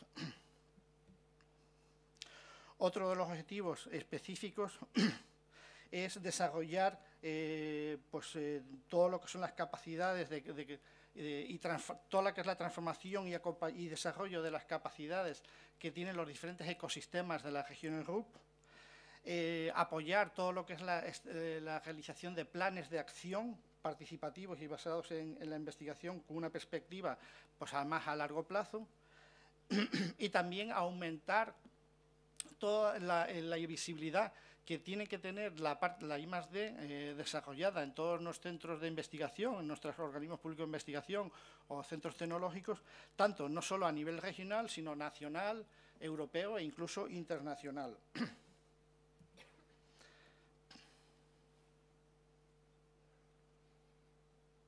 Otros objetivos específicos del proyecto pues, deberá conducir a fomentar una masa crítica de actuaciones de investigación en la RUP, pues a través de la creación de redes, de intercambios y de la creación de consorcios, como ha sido este para el proyecto Forward, no solo en el ámbito regional, sino nacional y también europeo e internacional en general. Diseñar, como hemos dicho también, otros objetivos. Habrá que ver, una vez que hemos detectado cuáles son las barreras para presentarnos y tener cierto éxito en las convocatorias europeas en el marco de la investigación, pues habrá que diseñar herramientas que sean efectivas para superar esas barreras, es decir, y conseguir pues, que nuestros proyectos tengan financiación en las diferentes convocatorias del marco europeo. Fomentar el desarrollo socioeconómico de la RUP a través del enfoque de la cuádruple hélice, pues ya también lo he enumerado. Fomentar la integración de la RUP dentro de la Unión Europea y hacia terceros países también es otro de los objetivos importantes. Y bueno, en resumen, lo que tenemos que poner en valor es que con los activos que representan cada región RUP, pues deben propiciar una potente economía basada en el conocimiento que al final coadyuve a un cambio de modelo económico donde se distribuya la riqueza de forma más equitativa entre la población y que esté en concordancia, que vuelvo a reiterarlo, con la Estrategia Europea 2020 del crecimiento sostenible, el crecimiento integrador y el crecimiento inteligente. Y por mi parte ya no les doy más el coñazo con esta parte y pasamos a Michelle. Gracias.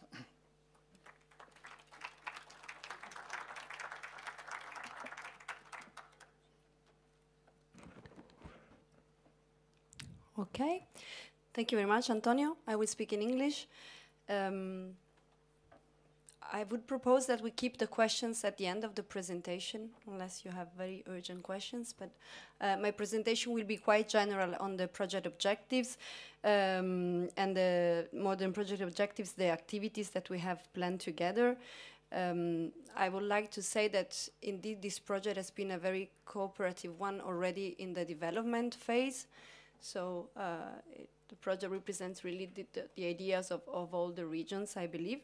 So you see here, of course, the list of partners. Most of them have been introduced their organization in the session before.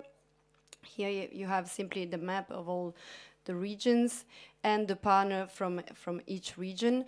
What I think it is important that we remember is that we are actually taking different type of levels of cooperation, not only among the 9 regions, the 9 outermost regions, but also within each territory among the representatives of the quadruple helix that we have as partners also in the project. We have seen that we have not only the government, so the regional authorities for research and innovation, but also the university, research organizations, and also representatives of the businesses, of the companies. And the idea that we should always keep in mind throughout the next 3 years is that we do not want only to cooperate among us, but we want to establish linkages with other European excellent organizations and other third countries organizations. This is an objective of the call, an objective of our project, but is also the expected impact of the project. So what we will be asked to demonstrate to the Commission at the end of the project that we have effectively reached. And as already Antonio has mentioned, the objective of the project is not only to promote the excellence of our research and innovation activity, of our research communities in each region, but also to better link research and innovation activities with territorial development. So we will go quickly through each work package. I would like simply to convey you the overall image and structure of the project so that you see very well the linkages among the different work packages. And also that we become more familiar with the deadline that we will have to go throughout the project. As you might see, we have 9 different work packages. With respect to the proposal stage, we have one additional work package, which is work package 9 on ethics. We will discuss very quickly the ethic issues later. For those who are not familiar with the Horizon 2020, this is a compulsory work package that is automatically introduced in all Horizon 2020 projects, which deals with several issues with respect with involvement of humans in research and also data management. So we will discuss about management and coordination more in detail tomorrow during the presentation on financial and administrative management of the project, so I won't go through it in this presentation. As I said before, all the work packages are interconnected among themselves.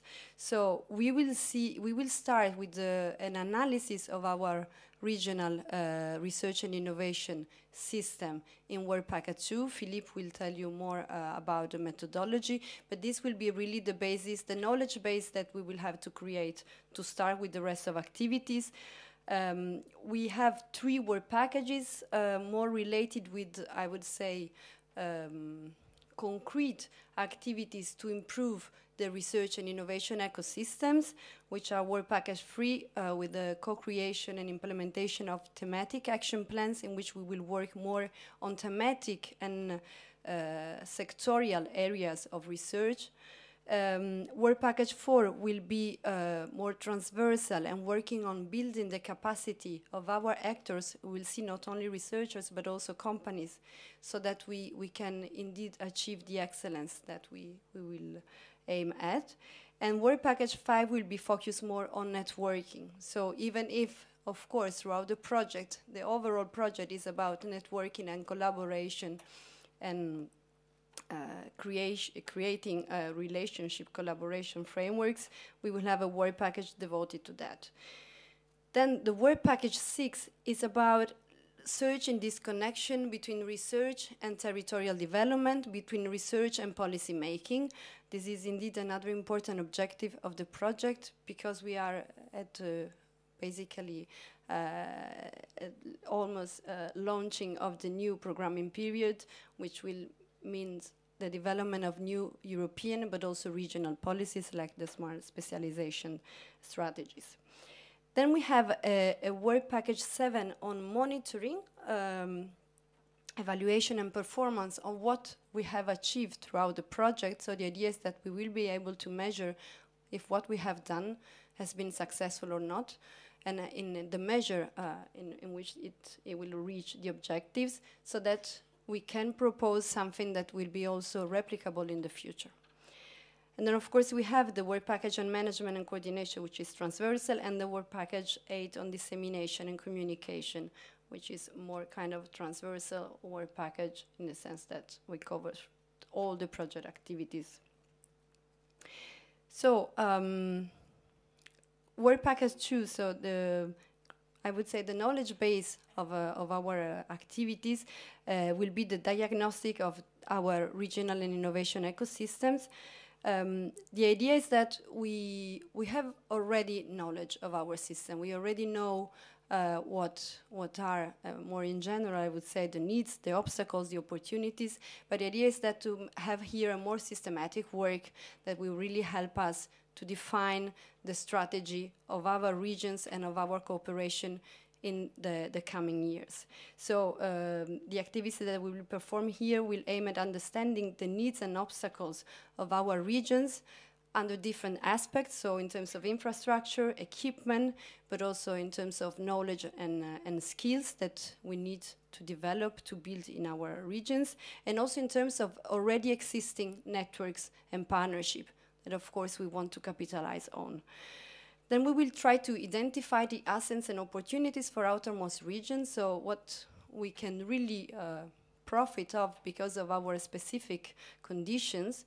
I like that somebody say that we are not like the poor ones or the last comer, but we really have opportunities that we can exploit in the framework of research and innovation. So the aim of this work will be to clearly identify these, also with a view to the new research and funding programs of the next programming period. We will try to identify ideal partners in Europe and in the third countries, so those excellent organizations that we want to liaise with, that we want to collaborate with, and that we want to try to invite or establish connection throughout forward. And on the other side, we will also try to identify good practices for the support of participation of our organization in the future funding program. So the idea is also not only to understand what we need and what we can exploit in terms of research excellence, but also how we can best support our researchers, our scientists, our companies to be more competitive. And the final result will be the definition of a joint strategy for outermost research and innovation ecosystem, and to improve the performance of our ecosystem. So this will be the overall objective of Work Package 2. It is structured around 5 tasks. Philippe next will present those tasks much more in detail. This work package will produce 2 deliverables. Will also produce, actually, in this work package, we will have one important milestone. But so the 2 deliverables are the final report of the mutual learning event, which will be, I would say, the final destination, the final point where we will share all this knowledge that has been created, and the 9 regional diagnostics, and the joint strategy for outermost region research and innovation ecosystem performance. One comment is that, as you might have seen, all partners will be basically involved in all the tasks. There are really few tasks where only some partners are involved. This is a collaborative project in really, I would say, in the highest sense of the word. So you see here, for each task, you will see the responsible of the task. But please remember that basically all organizations are involved in all the tasks of the project, or almost all. So Work Package 3 will be about the co-creation and implementation of thematic action plans. As I said before, the objective of the project is to identify our assets, our opportunities, and this work package will deal with the same objective, but specifically related to the fields of expertise that we have in each region. Most of them have been already mentioned by each organization, so we already start to know in each region what are the, I would say, the more the excellent sector as we are working in. And the idea is that we identify those clearly, and that we identify common interest. So we will establish in this work package thematic working groups, which will be trans-regional. So the idea that we will have experts from different sectors, or it might be also, it could come also that we have cross-sectorial working group eventually, but we will have experts from our regions and from other countries as well. And I would like to stress this. The idea is not, again, that we cooperate only among each other, but that we open the door to experts and scientists from other countries. And these thematic working groups will develop thematic action plans, so that we will have, I would say, strategies or plans more related to each sector of areas of research. Of course, these areas of research will be identified thanks to the result, the analysis of Work Package 2. And then, of course, under this work package, we will also foster a collaboration among these thematic areas. Again, not only among the outermost region, but also with third countries and other European organizations. In this work package 3, we have 3 tasks, and we will develop 3 deliverables that we are coming actually in the second year of the project already. So the first year will be really more based on the analysis. But we will start, we will have already to start working on these thematic areas of interest more in the second part of the first year. And we will have 3 deliverables, so the identification of the thematic working groups and the thematic action plans methodology. At the middle of the project, so at month 18, we will have to have these thematic action plans developed. And at the very end of the project, we will have also sustainability solutions, so we will report on how these thematic working groups can continue work after the project ends. This issue of sustainability will come back in our presentation, because the overall idea is that we exploit this opportunity of Forward to put in place structures and collaborations and partnership that will continue afterward, of course. So we will devote also a lot of effort to see how we can sustain this type of solutions in the future. Then the fourth work package is about capacity building and training activities. So basically the aim will be to develop a capacity building plans that is targeting not only the researchers, but also companies, so also businesses. And the aim will be to increase the researchers' skills to facilitate the participation in European research project, which we know is, I would say, the first direct objective of the project, but also to facilitate collaboration and partnership among them in the framework of other type of projects, which are not only the European research project, and also to support excellent scientific production. So we will see the presentation later, but the capacity building plan will include different trainings, activity, different type of support activities, so that we can help our researchers being more excellent and being more able to work in collaboration with other organizations and to establish a network with other peers. Another important objective of this work package is the creation of a network of dedicated offices that will focus on promoting the participation of the outermost region in the research framework program. This was a very hot, I would say, topic during the development of the project, and I think will be also a very valid and concrete result of the project. So if we are able to create this network of, I would say, not national contact point, but regional contact point that can really concretely help researchers for the participation in European project, it would be a very valid tool for the next program, this period and the next programming period. And then the third objective is to equip the outermost region with common and strategic tools to ensure that they can seize the opportunities in European research project.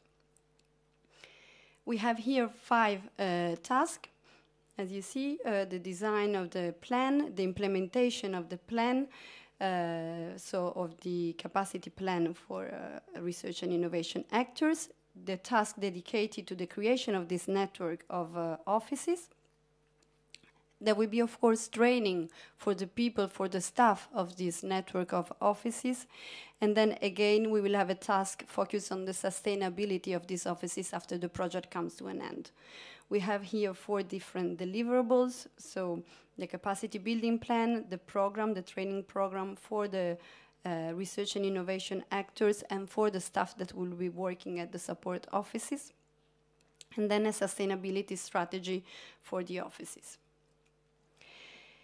Then, in work package 5, we will focus on networking, on facilitating networking. Again, I warmly invite you to seize already this opportunity of Forward to start networking, so that, for instance, on Thursday, we will have a meeting for the development of an Erasmus Plus project on European universities among the universities which are represented in the project in Forward. And again, we took the opportunity of being here for this meeting to start already the development of another project, and this is the kind of spirit that we should all have, in order that we are not really traveling only for Forward, but we are traveling to generate new project and future project. So even if networking is already a core activity of the project, we have developed specific activities to facilitate the collaboration among of researchers, scientists from our regions, but also with regions, with other European regions and third country regions. And we have conceived 2 types of networking activities. One type of activity is more short-term and is more aimed at facilitating the creation of consortia, of partnership for the development of future projects. So these are the short-term oriented activities, while the long-term oriented activities have a more strategic focus, I would say, and aim at facilitate the merging of long-lasting linkages with other organizations inside and outside the European Union. So we will have here 3 tasks. So the networking activities are organized as in a task dedicated to short-term activities and long-term, and then a specific task dedicated to the organization of brokerage events, which will be either thematic or either focus related to specific call for proposal or specific funding programs. In this case, we will have 3 deliverables. So first one, the 3 deliverables are, of course, delivered at the end of the project, which are more reports of what we have done in the framework of each task. So on the networking and brokerage events, on the exchange of staff, of personnel, and on the overall result that we have achieved through the long-term activity, which is the objective of deliverable 5.3. Then the work package 6 is the link between research and policy making. So the objective here, I would say that we have here 3 different objectives.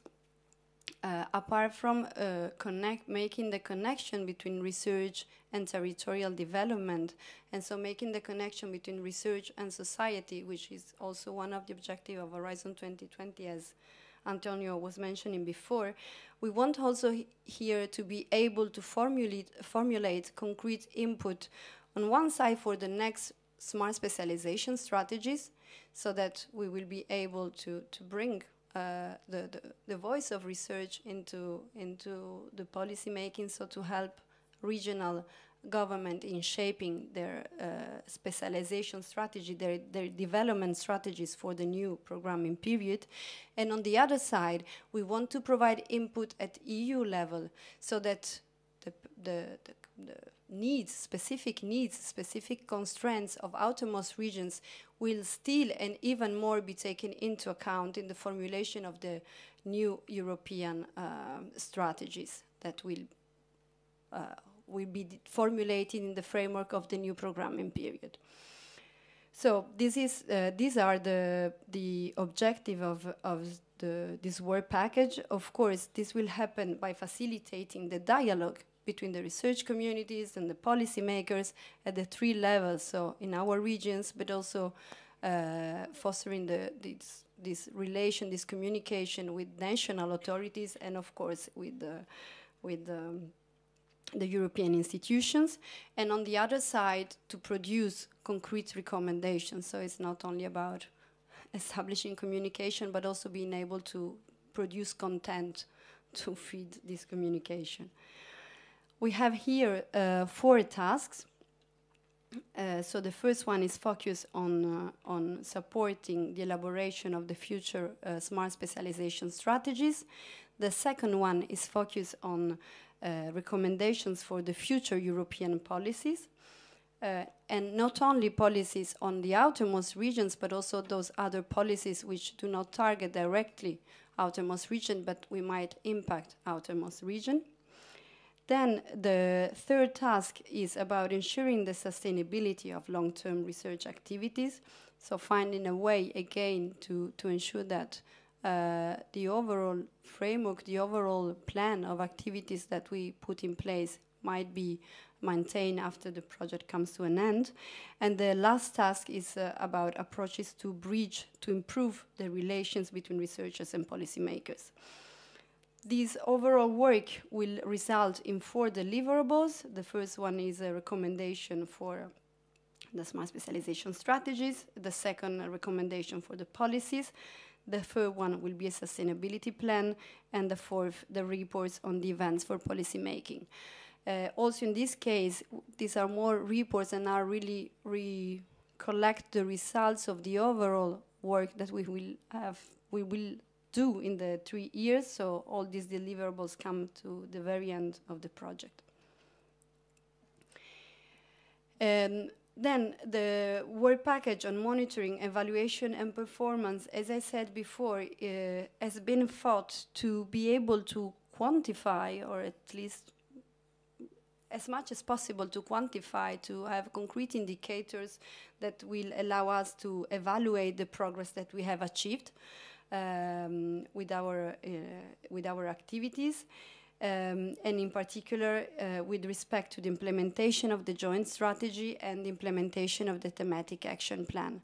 So we should not confuse this with the, I would say, monitoring that we have in a common management work package. This is really specifically related with the strategy and the thematic action plans, and the idea is that we try to evaluate with respect with the information, so the status of the art, the state of the art that we have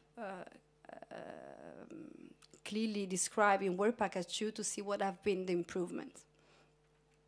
And I think this is also important so that we can provide the European Commission with evidence that this type of projects are really useful, and so that we really pave the way for future calls, in this sense, for future similar calls which are specifically dedicated to outermost regions.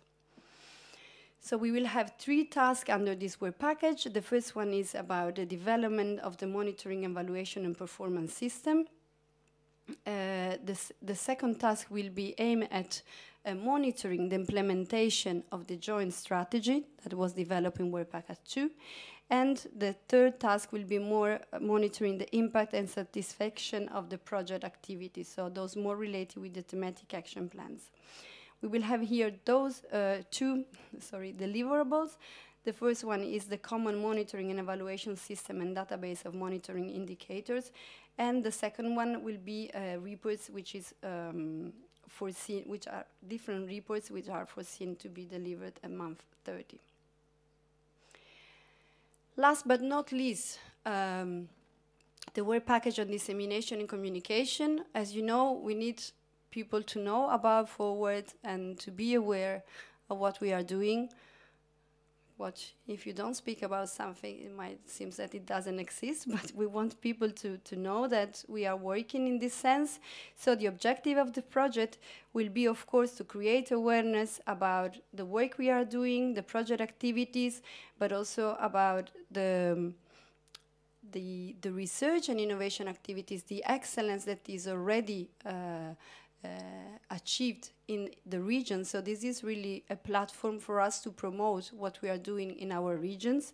And in this sense, we will, apart from having the project-specific dissemination activity, an important activity, an important task in this work package is to create the brand of the outermost regions research, so that we can use also this brand as image, I would say corporate image of the research excellence in outermost regions.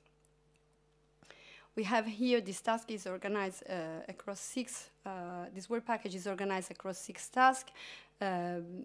Most of them, I would say, are the common tasks that you would find in any Horizon 2020 project or in any European project. So we will have a strategy that will lead all the partners in their dissemination and communication activities. We have already a visual identity. We will have a promotional material, so the overall brand or image of the project has already been created, and we will start soon developing communication material. We will have this creation of this brand of outermost region research. And then we will have a project website which will be operational starting from month 6, and an online platform to facilitate interaction among partners that will be operational starting from month 10. Of course, we will have a media dissemination plan and implementation, and another important task will be the organization of specific conference and the planning of participation of our organization in other events. You see here the 5 different deliverables. Actually, some of them have already been almost completed, because the visual identity and the promotional material, the visual identity is there and promotional material almost. We will have also promotional videos that we will develop, and that will be for sure a very effective communication tool. And then we will have the last deliverable, the reports of 3 main conferences that will be organized. The first one being in Réunion next July. Great. Okay. You see here the Gantt chart with the distribution of the time distribution of the work. As I mentioned before, the first part of the year will be really devoted more to structuring this analysis, this diagnostic under Work Package 2, and then starting from July, June, the rest of the activity, I mean, some already in May, but the rest of the activity will start under Work Package 3 and Work Package 4. Work Package 5 will start a bit later in the second year of the project. And Work Package 6 will start already in this year, starting with the analysis of the smart specialization strategies. Work Package 7, of course, will start a bit later once the overall structure, the overall work plan has already started being implemented, while Work Package 8 will last throughout the whole project. You have here a list of the deliverable, that you find in the grant agreement. We'll discuss this tomorrow, but please remember that each partner, each partner is individually responsible. The partner that you see here in the third column as lead beneficiary are responsible for the development of the deliverables. So even if the collaboration from the other partners is sought, there is always one responsible for each deliverable. So here you find the partner, the lead beneficiary for each deliverable, together with the due date. Tomorrow we'll discuss about the, let's say, common rules or procedures that we want to propose for the development, for the submission of the deliverables, so that the partners, or at least the steering committee, have the possibility to review those. So we will enter into these details tomorrow. You see here also the list of the milestones. Milestones, I would say, are not like contractual obligation, because we do not, they are contractual obligation, but we do not have to deliver in some cases concrete work, while in others, yes. So you see here the list of the milestones. The first one is, of course, the development of this management and coordination plan that we will see tomorrow, which is foreseen by the end of this month. Then at month 10, together with the deliverable, the milestone is the completion of the diagnostic of the 9 regional ecosystems that will result in the report. Then we will have, by month 13, to have defined the members of the thematic working groups under Work Package 3. And at month 18, have developed the thematic action plans. And so on. For the Work Package 4, we will have to have developed the capacity building plan and developed the common training program. While in Work Package 5, we will have to have reached, in this sense, the milestone is not, for instance, simply a report, but is a concrete result. We will have to have reached a certain amount of mobility, so that concrete, we need to have created this partnership for the long-term mobilities, and have concretely performed, have had researchers or representatives of other organizations travel to other regions in the framework of the short mobilities. Then we will have to have created at least 5 events for policymakers under Work Package 6, and have developed this common monitoring and evaluation system under Work Package 7. And under Work Package 8, we have to have developed, of course, the website and the platform. Tomorrow we'll see in detail the management structure. I just want to shortly remind you of how we have structured let's say, the the board in the project. So we have a coordination team which is composed of myself, Antonio Lopez, and Mark Sagne, who is the dissemination manager, who unfortunately could not make it to be with us today. Then we have a general assembly, which is composed of one representative per partner. And then we have the steering committee, which is composed by one representative from each region. The rest of the partners, of course, are not only the rest of the partners, but the rest of the organizations from your regions, which are not partner of the project, official partner of the project, are of course have the opportunity to participate in the project to the creation of the local research and innovation communities and the thematic working groups. So these two bodies are not open only to representatives of partner organization, but as we will see, are open also to scientists, experts, entrepreneurs, other representatives from organizations which are not partner in the project. And indeed, I think we should exploit this opportunity to be able to create, to involve more organization from our regions. We'll discuss, I think, also later a bit with the presentation of Work Package 3, maybe on how these communities and working groups should be established. We will have to agree, for instance, on the number of members that we want from each region. So this is something that I would like to come to a decision on in these 2 days. And then, last but not least, we will have an advisory board that we have foreseen that should involve representatives, not only from our region, but I would say also and especially from other European regions or third countries that could contribute with the expertise, knowledge, and networks to fully support the implementation of the project, so help us redirect our activities or help us better orient project activities. And I would say also that could help us already establishing links and synergies with other organizations or initiatives at research level, but also at political level. So this was all. I believe I'm not late. So if you want to, if you have some questions, before I give you the floor, just one information on the financial, on the prepayment that we have received. Antonio has mentioned it before. Please be aware that with respect to the 80% that the agency has received, there is a 5% that has not really been paid because it's been kept by the European Commission as guarantee fund.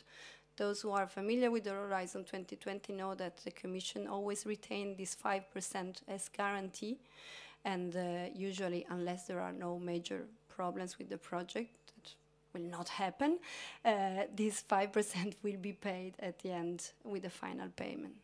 Okay? So if there is any question or comment.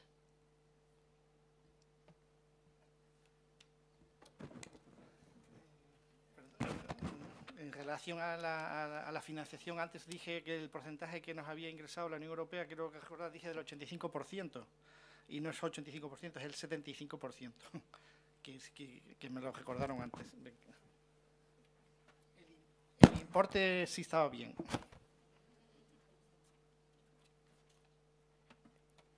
If there are no questions, I think we all deserve a coffee.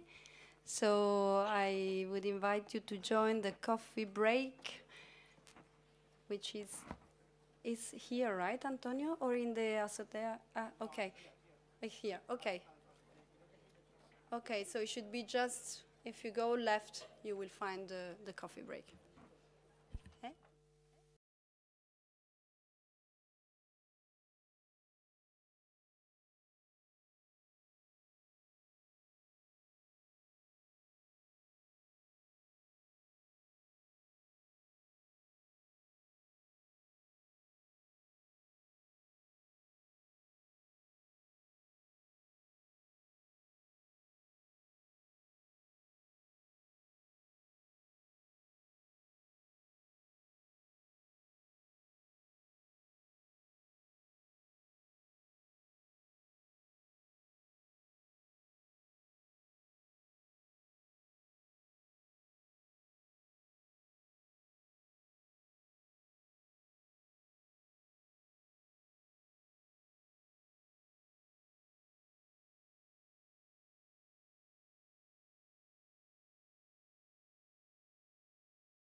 Okay, good morning again. Welcome back.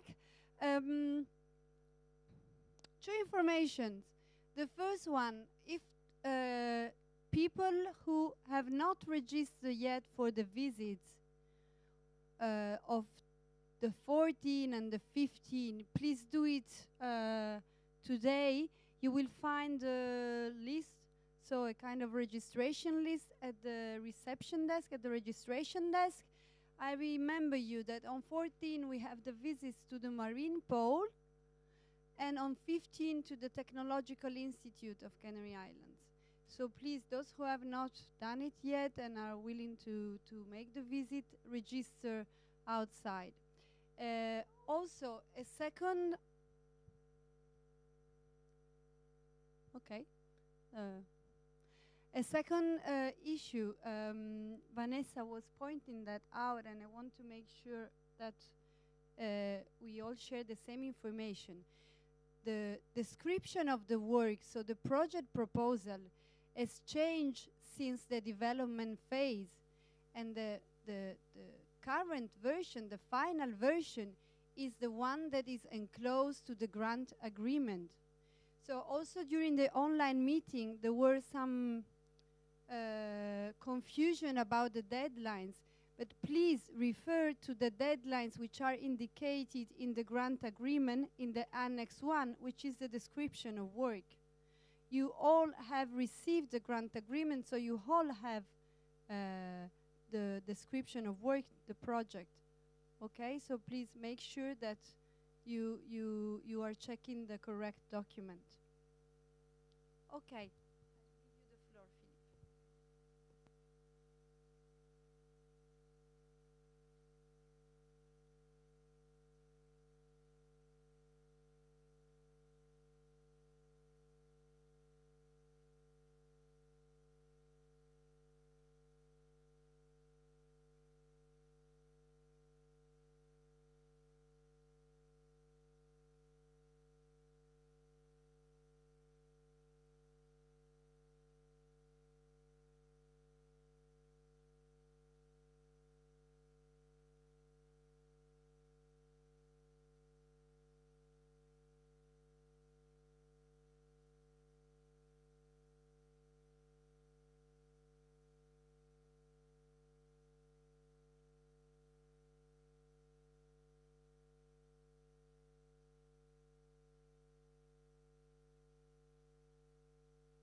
I just want to tell you that before going to lunch, you can all take a version. There is one copy for each of us of the first version of the mapping tool that we'll be discussing tomorrow.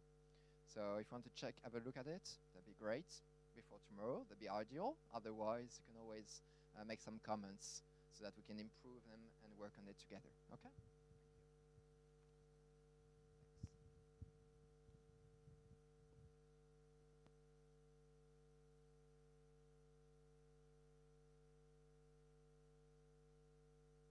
Or not? Yeah, okay. Since we're not that far from lunch, I will give you the menu of the WP2 session. First, Lucia and I will present a general overview of the WP2 objective and work plan. Then we will focus on, I will give you some insights on the methodology that has been developed so far. It's only a proposition, so we will discuss it tomorrow during the workshop.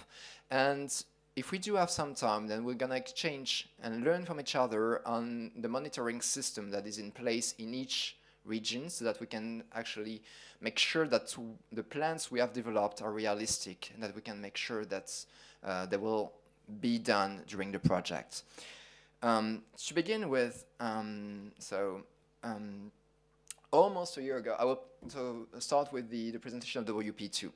almost a year ago, when we started working around the project, there was a question that really rapidly came out, and this question was, do we really need to do a diagnostic of the OR participation to H 2020? There is indeed a widespread belief that says that our regions are affected by some specific obstacles, some specific challenges that hinder their participation to H 2020. So we know this figure. Oh, sorry. We know this. We know that we are small. We know that we are isolated, that we're not part of the great networks that dominate the H 2020 scene. We know that our problematics, our field of interest, remain largely out of the scope of the calls. And these elements are even recognized by the European Union. They are part of the treaties, they are part of the communication from the Commission. So if there is such a consensus, why should we engage in a time-consuming analysis? What is the point in doing one more analysis and one more diagnostic?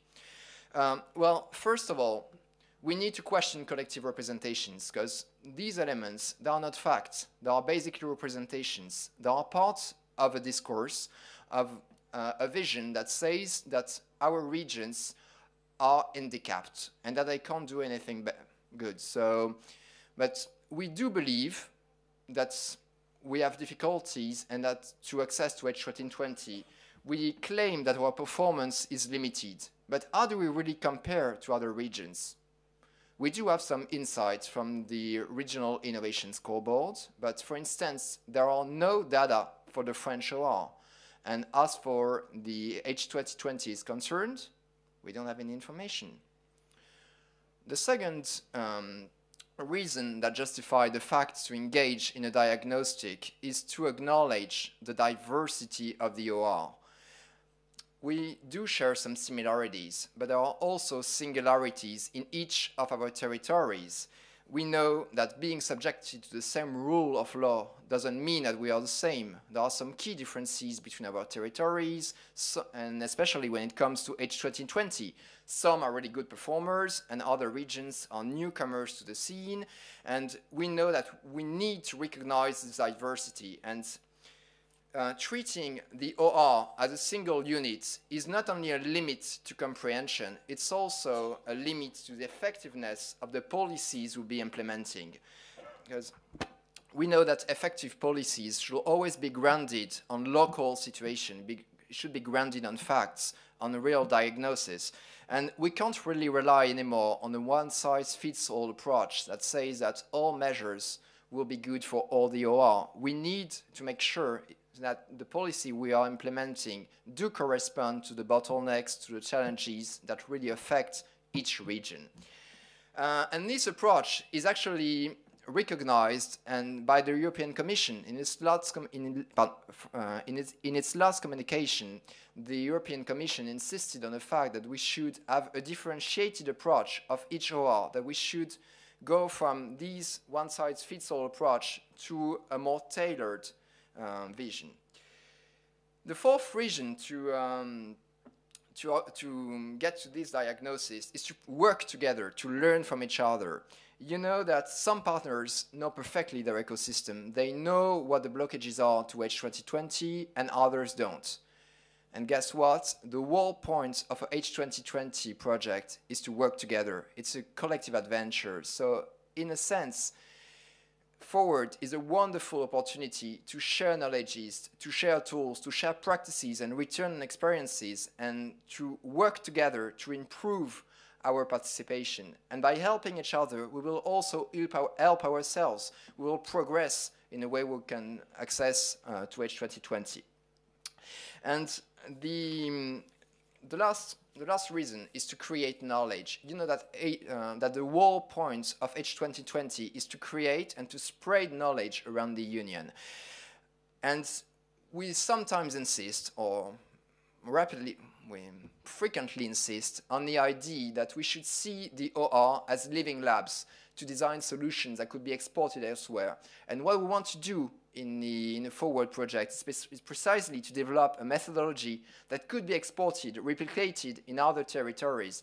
And we do have especially in mind the outermost territories who want to increase their participation to H 2020. But we could also work on a methodology that could be used to structure and to animate research and innovation ecosystem in other regions. The second question that came out when we designed the project was, okay, you want to do analysis, but what is the subject? What are you going to analyze? The easiest way will be to strictly focus on H2020 access, but you know that the results to H2020 depend from a broader range of factors that goes beyond and well beyond the individual performance of your researcher or their ability to connect to the right team or to identify the right call and write a good proposal. You know that that H2020 is a symptom in some way. It's an indicator of the performance of your regional research and innovation system. It reveals the capacity of your region to develop singular and excellent knowledge. It also indicates the capability of your region to connect to great networks or to remain isolated. It also questions the efficiency of the policies we have developed. And if we don't tackle all of these issues, then our action, our efforts will be basically pointless. We will stick to where we are. To increase the participation to H2020, we need to enlarge the vision. We need to adopt a complex approach that will highlight the bottlenecks, the strengths, and the obstacles that our region are facing when it comes to increasing the effectiveness and the performance of our regional research innovation system. To do so, the good news that we are not alone.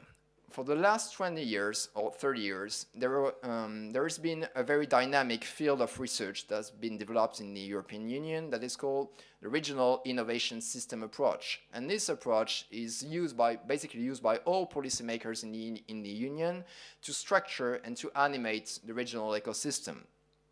So what we want to propose you is to capitalize on the work that has been done so far and to take the most and the best of the instruments that have been developed by this school of thought and to apply it to the regional ecosystems of the OR. So to do so, what are we going to do? We are going to implement 5 different tasks, but I will first give you some insights on the rationale and objective. So the 3 objectives of the project of the WP2, as you can remember, is to describe the ONI RDI ecosystem. So that's the first point of a research of a regional innovation method. That is, we need to know and to understand what are the components of the system, what are the regional stakeholders, what are the performance, how do they connect? How do they connect in the region, and how do they connect to the rest of the world, to external partners? That's the whole idea, so describing the system. Then we need, of course, to analyze the performance and to highlight the critical obstacles to H2020. And the last objective of the project is to develop action plans that could increase the participation of each region to H2020 and at the same time build a common vision, a common strategy that will be implemented in all territories. So to give you an overview of 5 tasks. So first task, so methodology, then mapping, analysis, diagnostic, and then we'll get back to the joint strategy. Till the end of March, the first step will be to define a common methodology. This methodology will be used by each region, so it's very important for us that we develop this methodology together. We are also, of course, task leader for this task, but we want to share some insight, we want to share some tools, and we want to co-develop these ideas and figures with you. This methodology will be composed of a common definition of the regional innovation system, a template to map the components of each RDI ecosystem, and a template for Horizon 2020 participation. We will also develop guidelines and templates to conduct the local analysis for your regional community. So, as you can see, the second task will be the mapping. So that'll be kind of a long process for some regions. Other regions do have the figures, so it will be a copy and paste operation.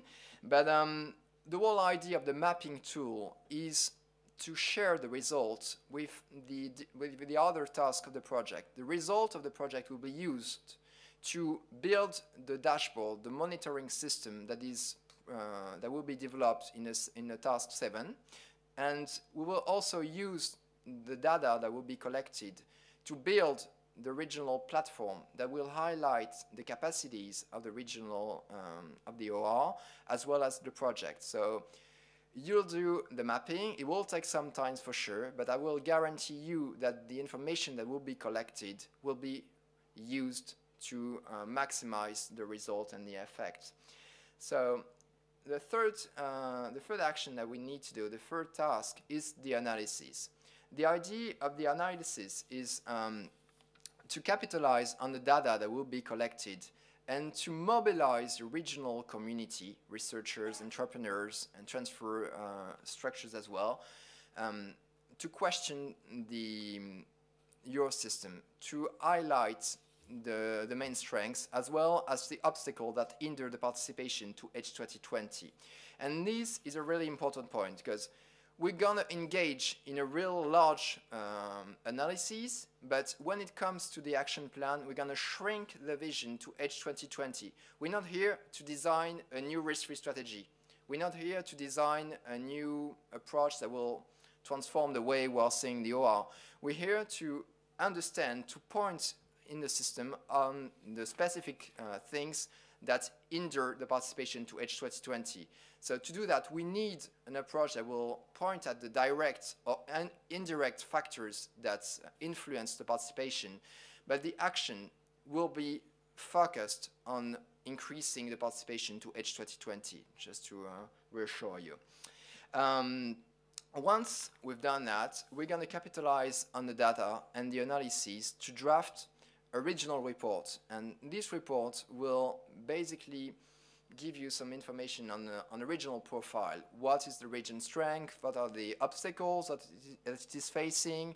And what are the proposals to increase the participation? And we're going to exchange on the results together. We're going to share the results together during a workshop that will be held in Brussels by the month of September. So as you can see, we have 5 months, 6 months that will be really active. And the last task that will be presented by FRCT and OCIA is task 2.5, dedicated to the joint strategy.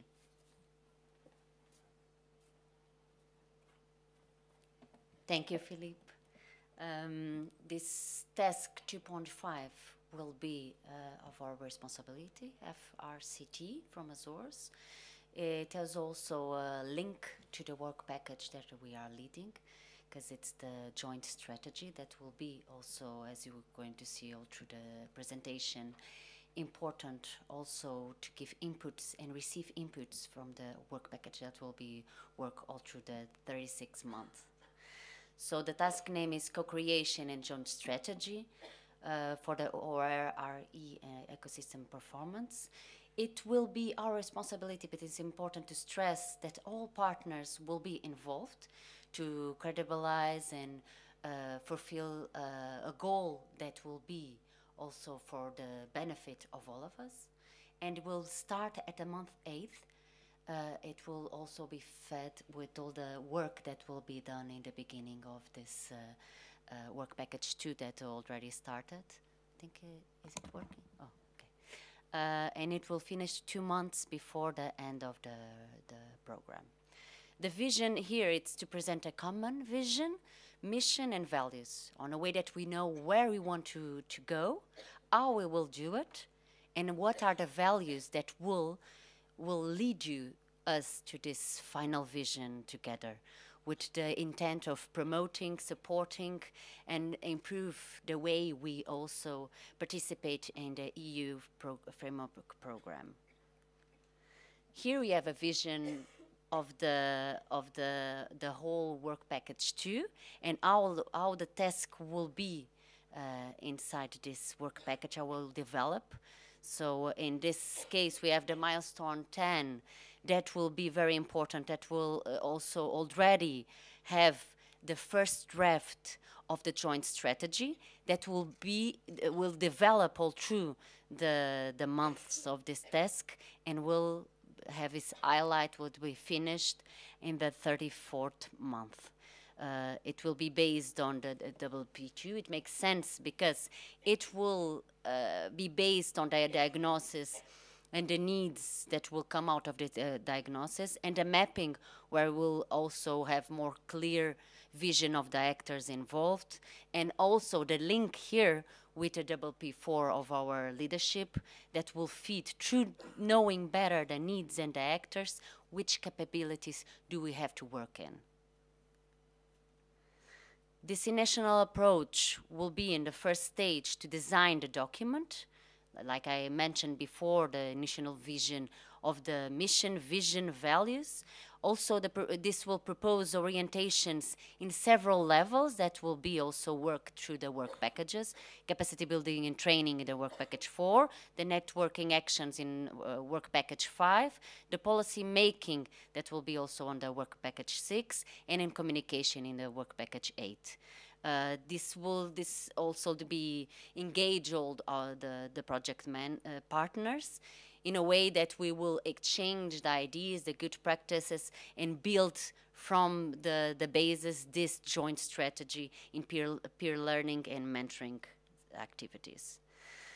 The joint strategy, it's also, we put it into 3 phases, which will start as co-creation in a brainstorming where we'll all together will exchange visions to create this initial draft of the common vision and missions and values. In the second phase, beginning on the month 10, will be the creation. So through the working groups, the advisory board that will advise us also and orient us in several ways, we'll be collecting also information to feed on these joint strategies, especially through the work package 2, like I mentioned, that is fundamental we are in, and also on the work package 3. The last phase will be the validation, will be the 3 last months, where we can engage also the different actors at the several levels in this final co-creation of the joint strategy. There will be several interactions with the other work packages. This joint strategy will be, in a certain way, the umbrella that will also feed and also give to these different work packages. Namely, this joint strategy will contribute to the thematic working groups. The networking actions will be also a guiding point that will guide the kind of networking that will be engaged in a more engaging and productive way. Also, the capacity building, like I mentioned, and it's our responsibility. We are work packages leaders. And also the work package 6, that is essential to create the link between the policy making and the joint strategy that will be guiding it. Also, the work package 7 will allow us to know in stage we are and give us the measures if we are going through the right paths on achieving this joint strategy in a better, more productive and beneficial way to the different partners and ORs. And I think now I give the floor to Philippe. Thank you.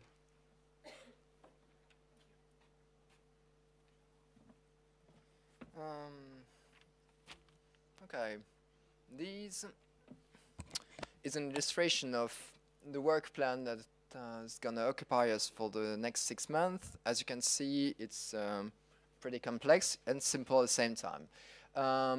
We'll go into details. So, as you can see, the document is structured around 5 different categories. The first thing is the work that's to be done by all autonomous regions, all partners, then the task leaders, just right there, and then we have the deliverables, the final, and the work that will be used in other WP. If we start with the methodology, so the idea is that we're in charge of developing the common methodology with the help of the other partners, and these methodology will be, so that's the one that will be distributed by the end of the session. Then we're going to work together to transform it and to adopt a common methodology. These methodology will then be used for data collection.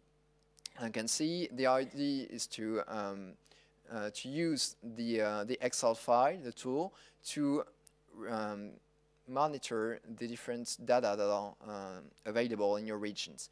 Then we have a bottom-up analysis that will go from approximately month 4 to month 6, and then we'll capitalize on the work that has been done to enlarge the vision and to improve the diagnostic.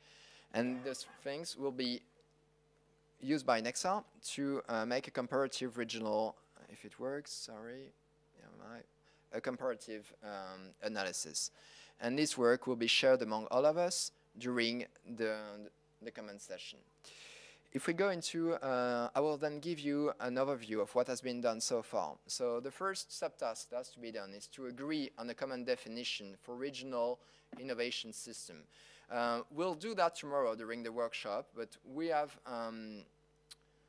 gone into detail on the literature that exists on the regional innovation system, and we want to propose you tomorrow an approach and a definition of the regional system, and we're going to discuss that tomorrow. The second task that has been done so far is to develop a template for the mapping of the regional system. So this document is already available. It's printed right here, so take a copy before leaving, and we will discuss it tomorrow. It is organized in 9 or 10 categories. You will see there are basic information on the regional profile. There are information that are dedicated to the regional innovation scoreboard, for sure.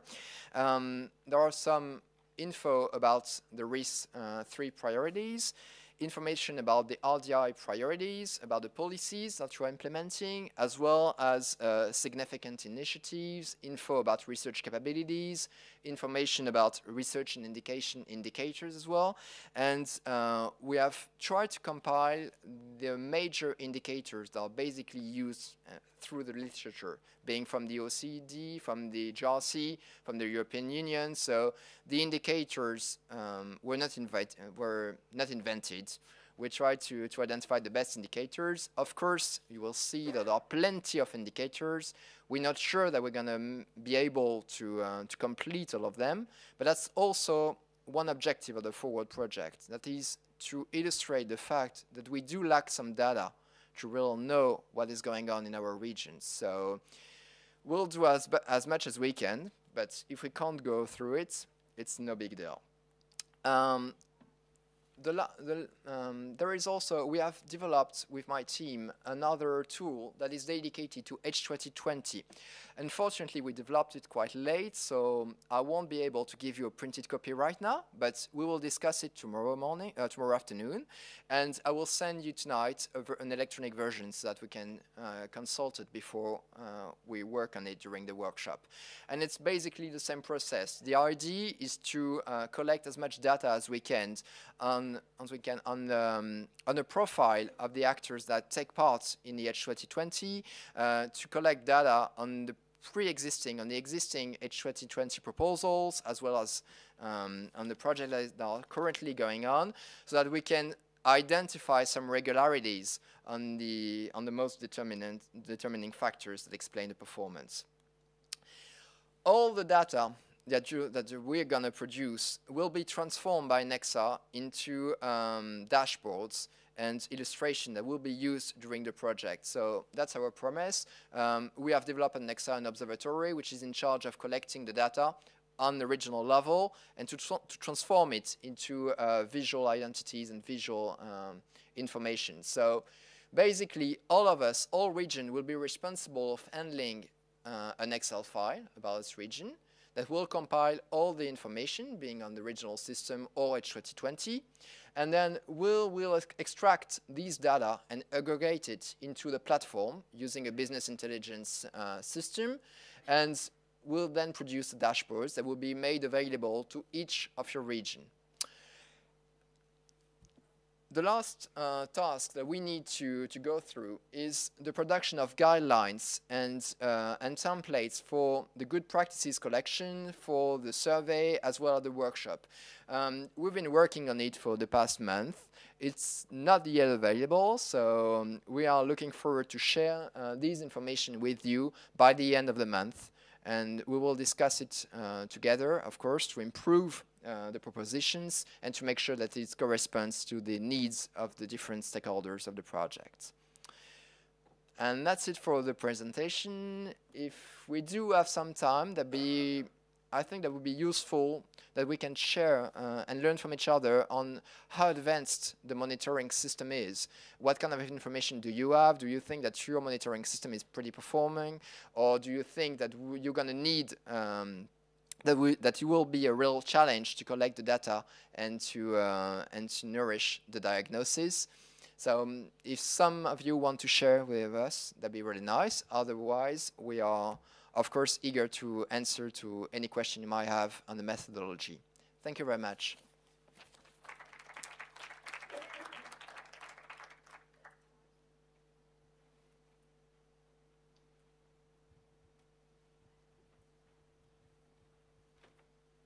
Thank you for a great presentation and discussion.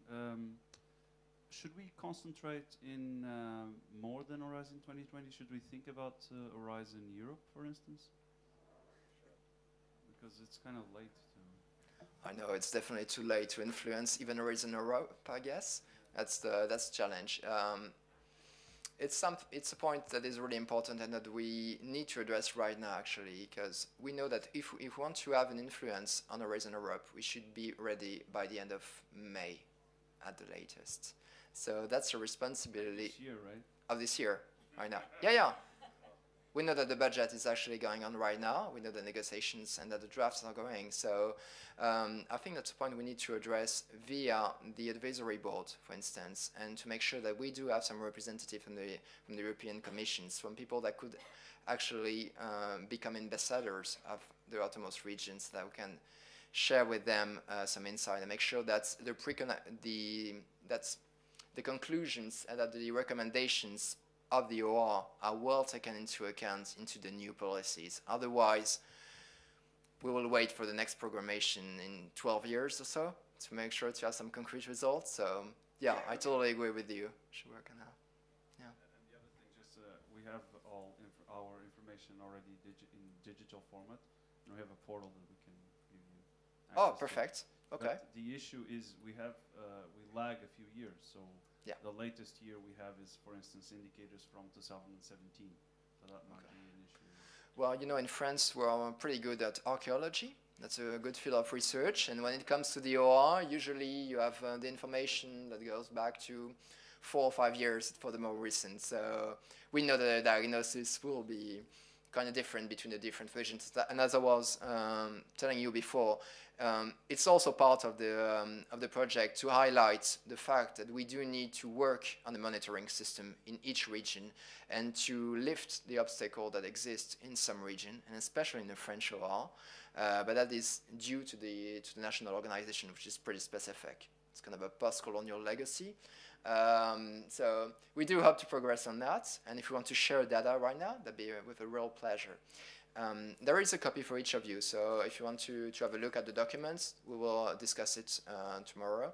I'm sure most of you will have the data, others don't. The idea is basically to improve this document, to say, okay, these indicators make no sense at all, or we should add this one. Maybe we can share also on the availability of the data. So we will divide you tomorrow into subgroups, and the groups will be working either on research, others will be working on a specific subject of H2020, others will be working on the regional innovation scoreboard.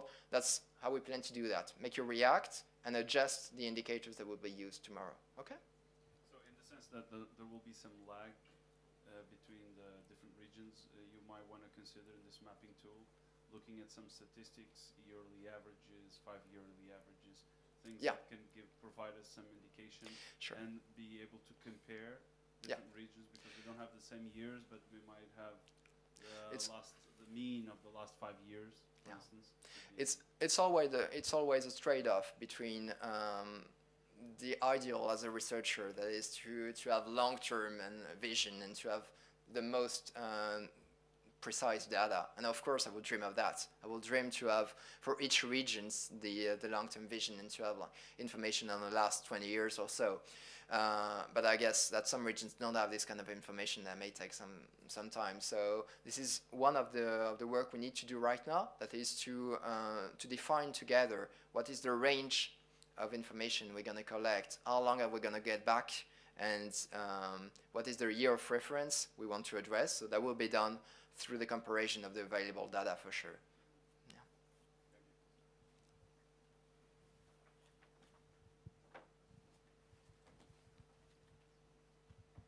Thank you very much, Philippe, for a very nice presentation. I wanted to point out the fact that there are already some information from the past that could be used.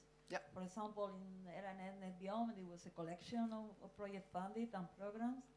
Biodiversa has included also then, and they are in a database.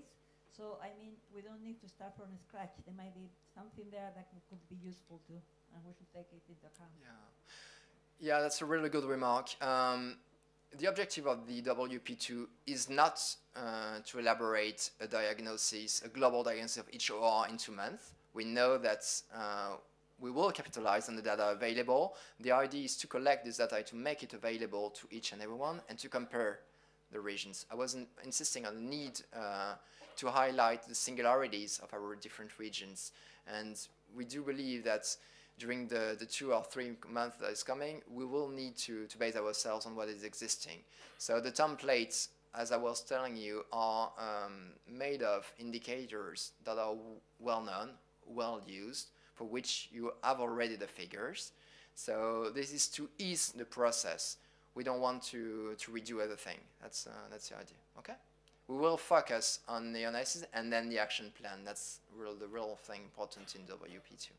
Okay, thank you. Okay. I may just to get back to your remark. If you have identified sources of information that may be used in the project, don't hesitate to share with each other. That'd be really nice so that we can actually work together. There are some fine research articles about the participation to FP7, for instance. We do have also information and good research article about the structure of research and innovation systems. So maybe you can work on sharing together and drawing together the best articles and the best methods that could be useful for anyone who is going through the diagnostic. Shall? Do you want to go there?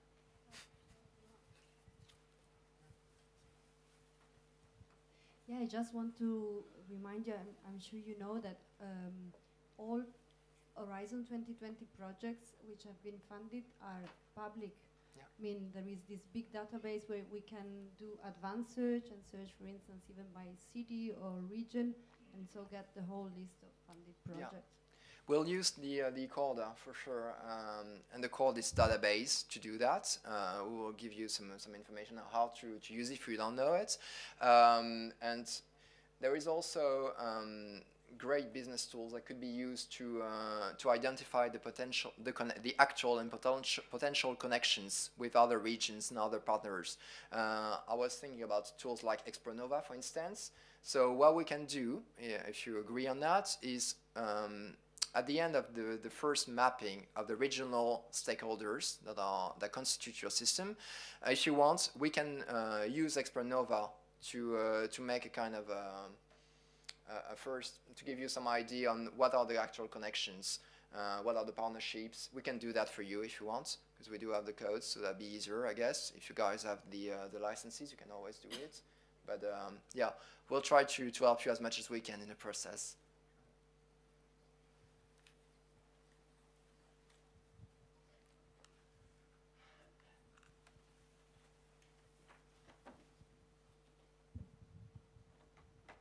I'm wondering about the data you want to collect. Yeah. What are the nature of this data? What kind of, what are the characteristics of the data you want to collect? Are they quantitative or qualitative? Is that your question? Both.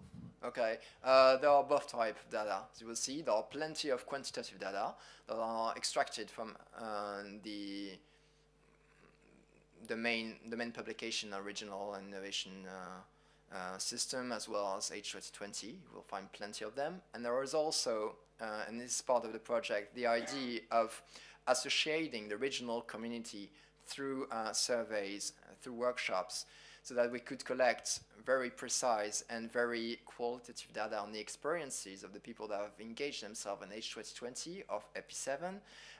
So we work on both. That's very hard data, and then we use this pretty qualitative data to design an action plan that is adapted to the needs of the stakeholders from the regions. So that's the idea. We'll have some time to discuss this tomorrow, for sure, in details, but we insist on the qualitative vision.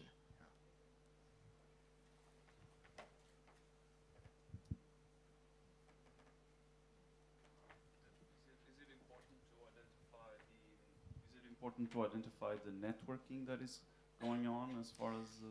I think it's part of the project, and if we want to have a good view of what the regional fund distribution networking, so you have all these dendrograms that shows you where...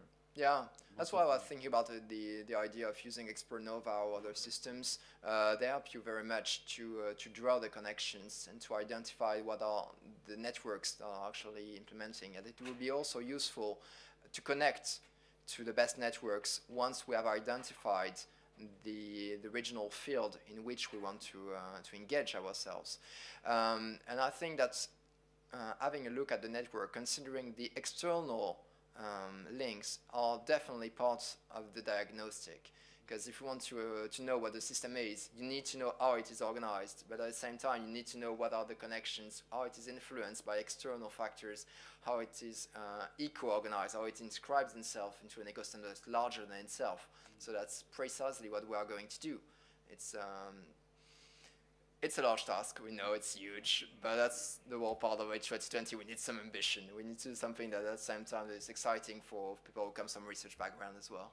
And in that regard, that will be useful for the next programs, because these networks or these clusters of influence rarely change over time or over a 10-year period or 20-year period. So you will that will be useful for the next programs. And as you know, the Commission will insist on conditioning in the Interreg program to the implementation of risk-free strategy.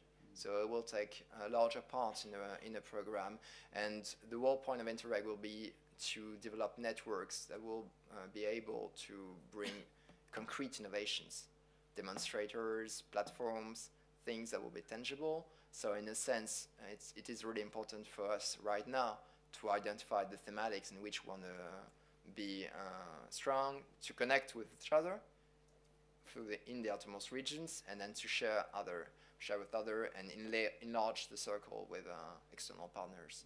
That's how we're gonna do it. We'll see.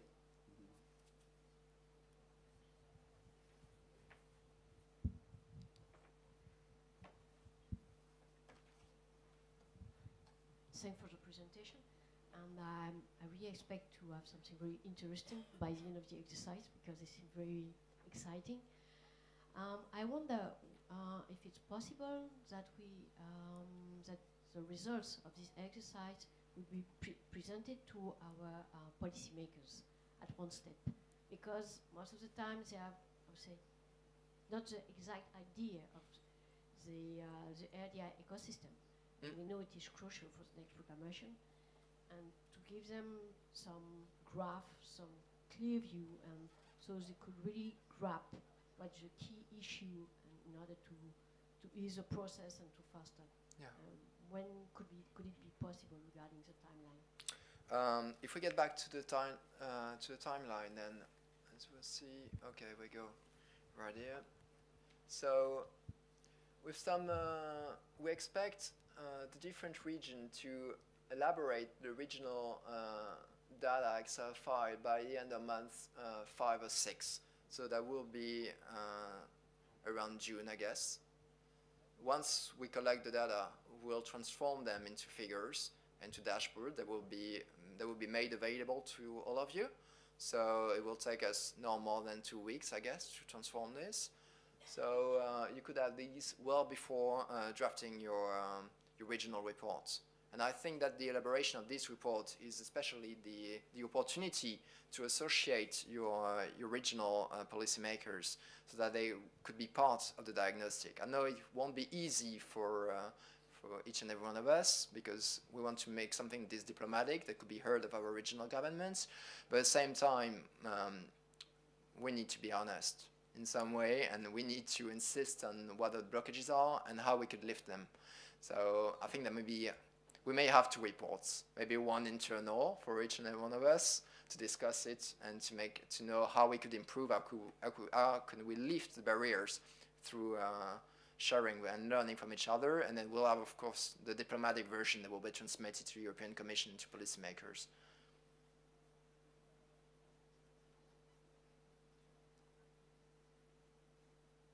Okay.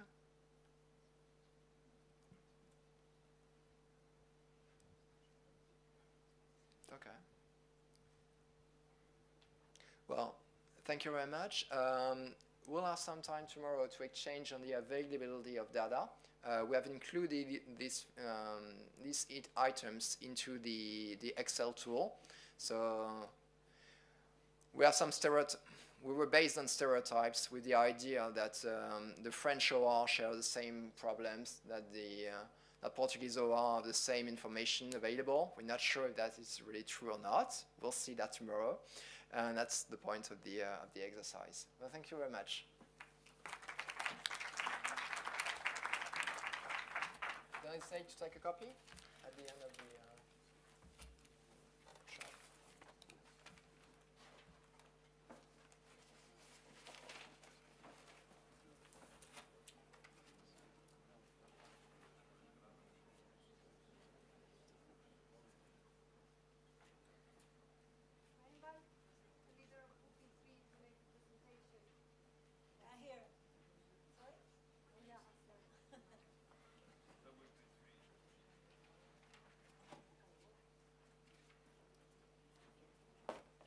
Can move to the presentation of Work Package 3? No pasa nada.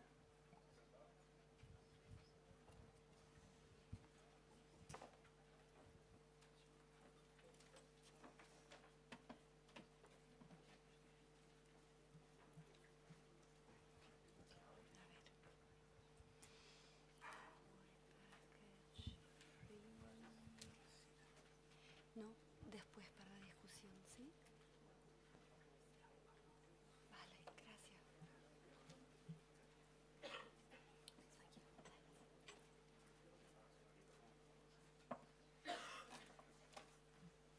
Okay, so it's next to the. Can you hear me? It's good. So I try to make it understandable and easy, because it is the end of the morning, and some of us are already a bit tired. So Work Package 3 will be, we've been talking since the beginning of the day about critical mass, collaboration, being visible.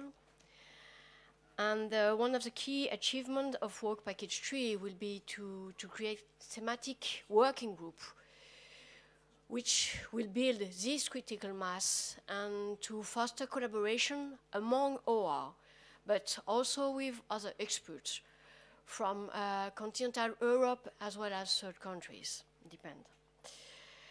So it will be one of the key results of the project, and should be sustainable.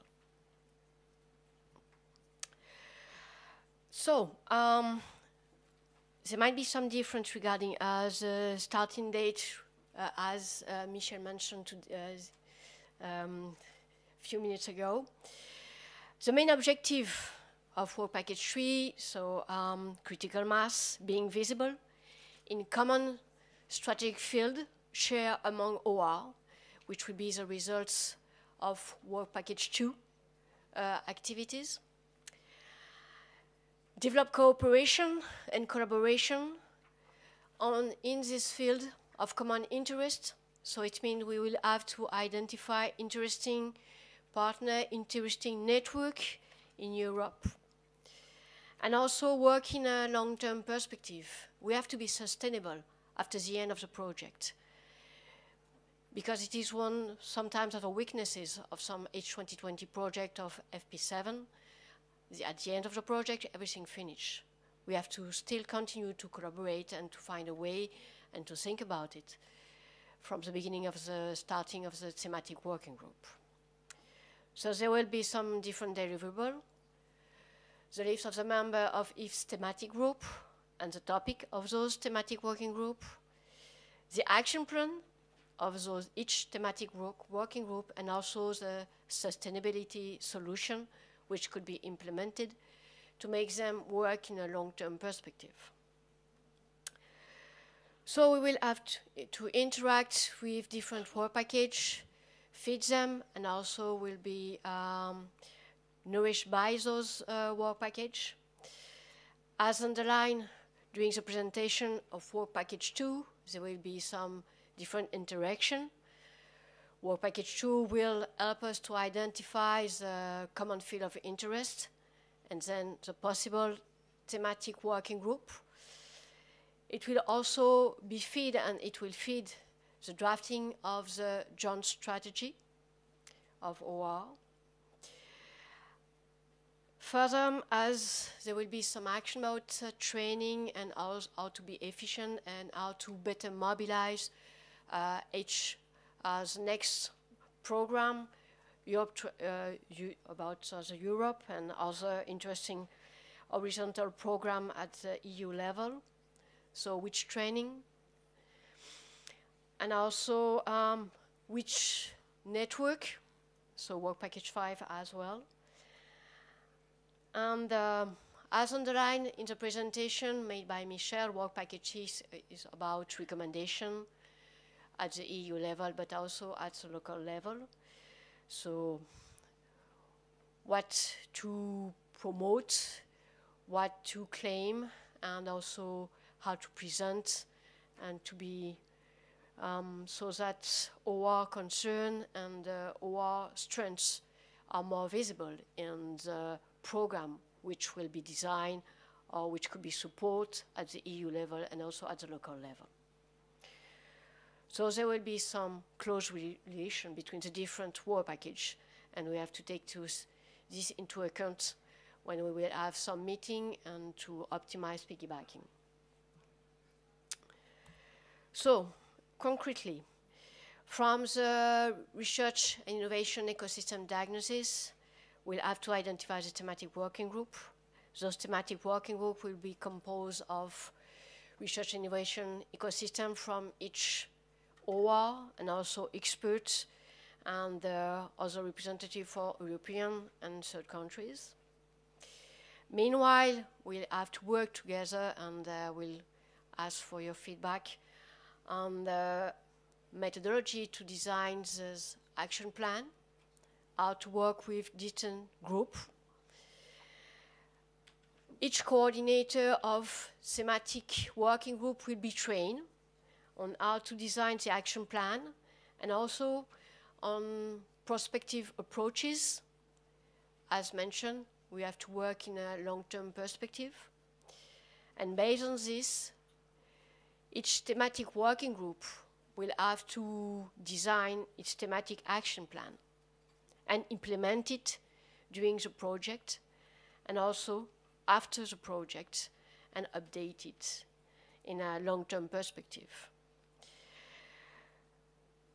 So there will be some networking activities and also joint activities inside those thematic working groups. Regarding the timeline, so based on the work of Work Package 2, the identification of thematic working group around month 10, but no later than month 13.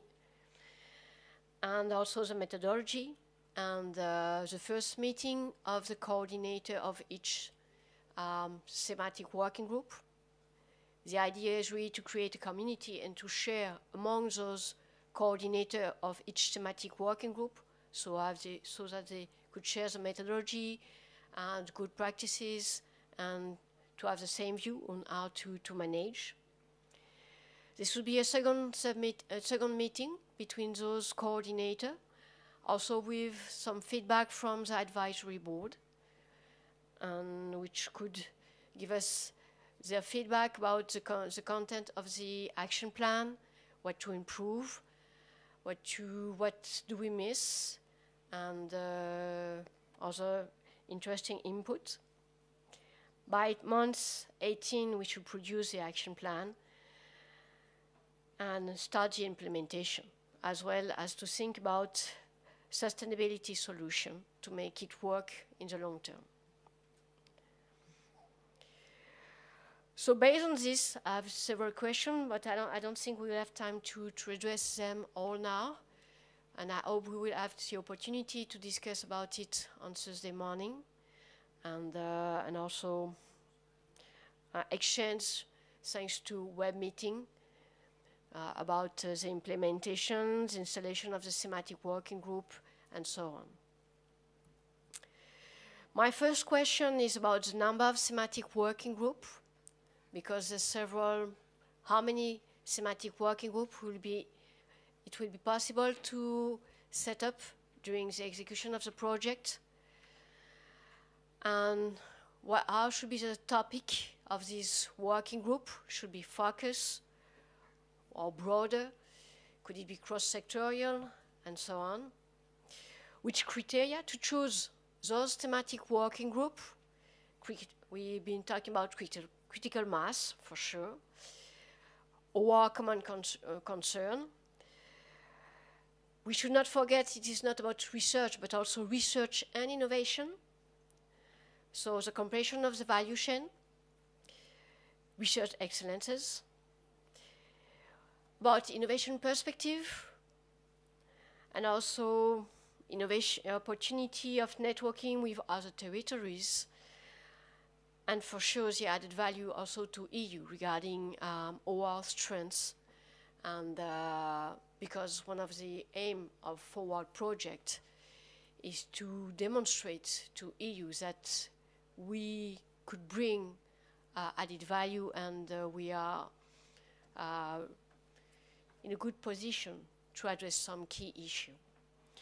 This is the first set of questions I would like to share with you, and about what would be the first deliverable of this work package 3, if you agree, or about work package 3.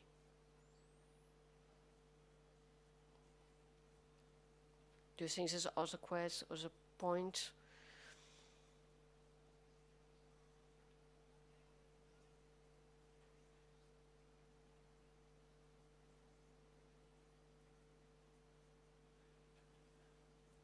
Good. Yes. We have time? Okay. So, if someone wants to react, yes. Microphone.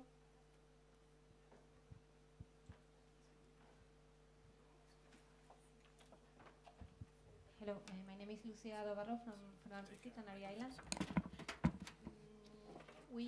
Since these activities will start in month 8, so we still have to wait a little bit to launch it. We were discussing or thinking about the possibility to start to have maybe informally some groups of researchers, because, well, I know here there are some representatives from researchers, and propose some WebEx or something to meet on the distance, to start to create this possibility of community.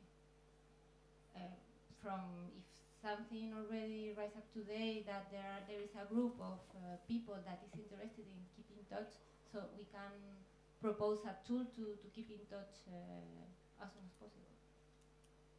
Talking from practical point of view of starting to work on these thematic groups and identify the topics that could be the common topics for this thematic group.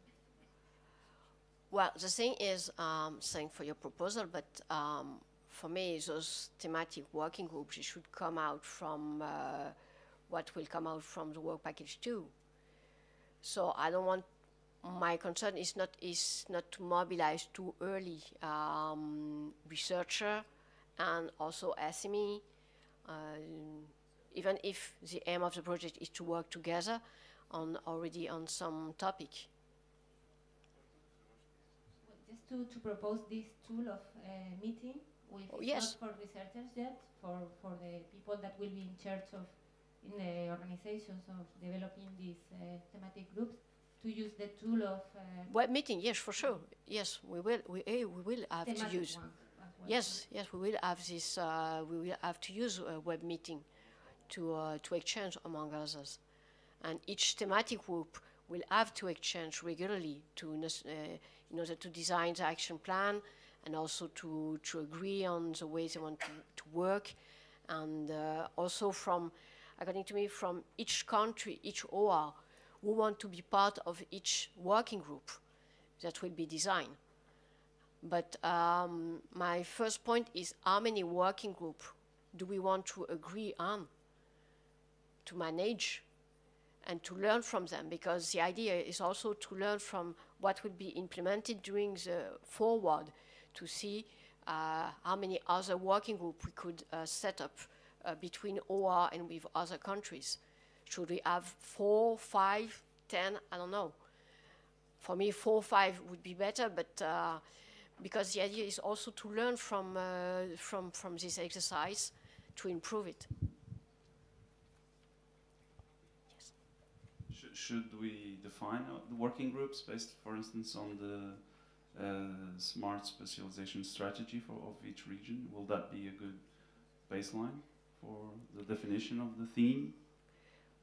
Well, the theme is, according to me, if I will understand, the theme should come from what will come out when we will cross the diagnosis of 9 ORs. We should try to identify which will be the common one. And from the common one, which do we want to choose? We may for sure rely on the smart specialization strategy.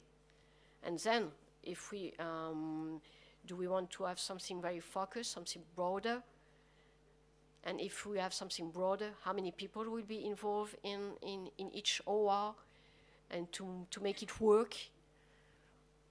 So these, if I understand correctly, these thematic working groups are research thematic working groups? Research and innovation. No, research and innovation. It should be in the spirit of the quadrupelix. Okay, okay, gotcha. Okay.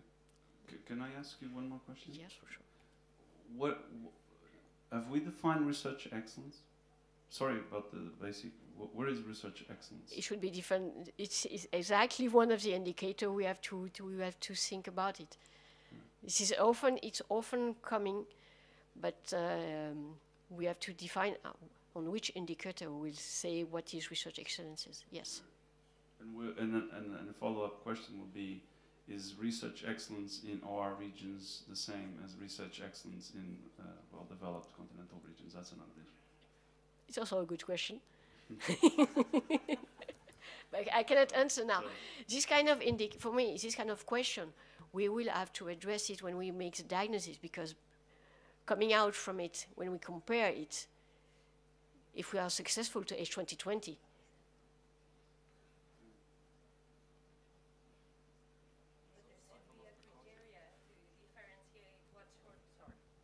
Sorry. You're welcome. I strongly suggest you to use the technology readiness level scale at some point at the time of differentiating between the basic excellence science and more applied science. I mean, from my experience, that would be a good starting point. Yes, but TRL level, it's just for me in the valuation. It is not about excellences. It is in the valuation. It's it is part of the valuation. The thing is, if we want to foster innovation, if we want to develop also research which is useful for our territories, we have to think about the valuation. And so for me, you do not split it. It is not split, you mean? Well, it's okay, I may agree, but just partially, because you need an objective criteria. I mean, maybe differentiated between excellence and basic science, for instance. But the term of excellence is used for, of course, all of the spectrum of the technology readiness level scale. But please be more specific. Is what I ask. I'm coming from working with a small and medium enterprise for 8 projects, and I have a lot of experience in more advanced TRL scale, level of scale. Now I'm working at the university, and believe me, there is no way to explain everybody which is the difference between basic and applied research. We all lack of this understanding. I'm sorry. You're welcome. So that's why we need to move on a different direction, which I will. I see. I know. I totally agree. Yeah. It's okay. I'll try to. I agree with you that it's a difficult issue to discern, but there are proposals based on political science to. There are alternatives. There are alternative definitions that we could adopt to. But I'll leave that for the afternoon. Yeah. It would be better. Yeah, we all need one clarification, sort of. Thanks. Thank you. Yes. Can I just comment? Wow. Can I just comment about Lucia's proposal? I think it is important also that we differentiate the existence of thematic working groups that will have to provide input to the to the thematic action plan, from the fact that researchers from specific areas of expertise can already start collaborating for the development of joint projects and have as many online meetings we want. So, I mean, researchers might not be physically members of the thematic working groups, but still being able to interact with researchers from other countries. And also I think it is important that we simply ensure that we have one representative of a specific areas that will be identified, a thematic area that is representing himself or herself a group of researchers from each region. So, I mean, the member of the working group will represent colleagues also from the other organizations. So, I mean, it's something basic, but I just want to, to remember that.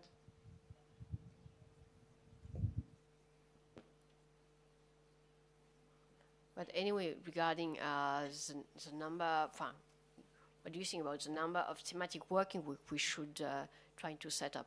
Or should we leave it later to what will come out from the diagnosis?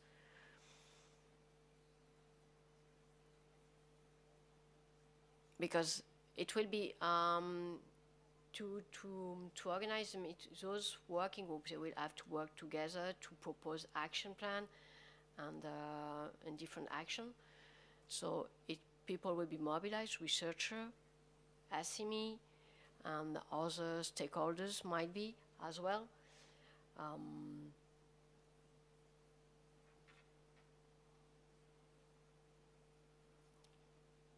It's up to, for me, 5 or it could be interesting already. We identify different, we know there's different topic of interest, but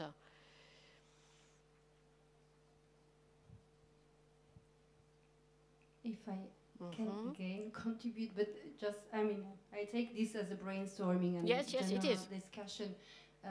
I think it should be the result of the diagnostic of work package 2, and also a compromise with a more bottom-up approach where maybe directly researchers can propose, or the emerging cooperation and joint project that will come out from in the framework of the project might suggest area. So I think it will be both the result of both kind of inspiration or information. It's a question. Well, regarding this, to choose a topic, so will be if it will come from the diagnosis for sure, but also from the at the level of the government, which topics they want to foster. You mentioned the smart specialization. We also have to cross with the smart specialization topic of interest. So we should prioritize those, according to me, those topics.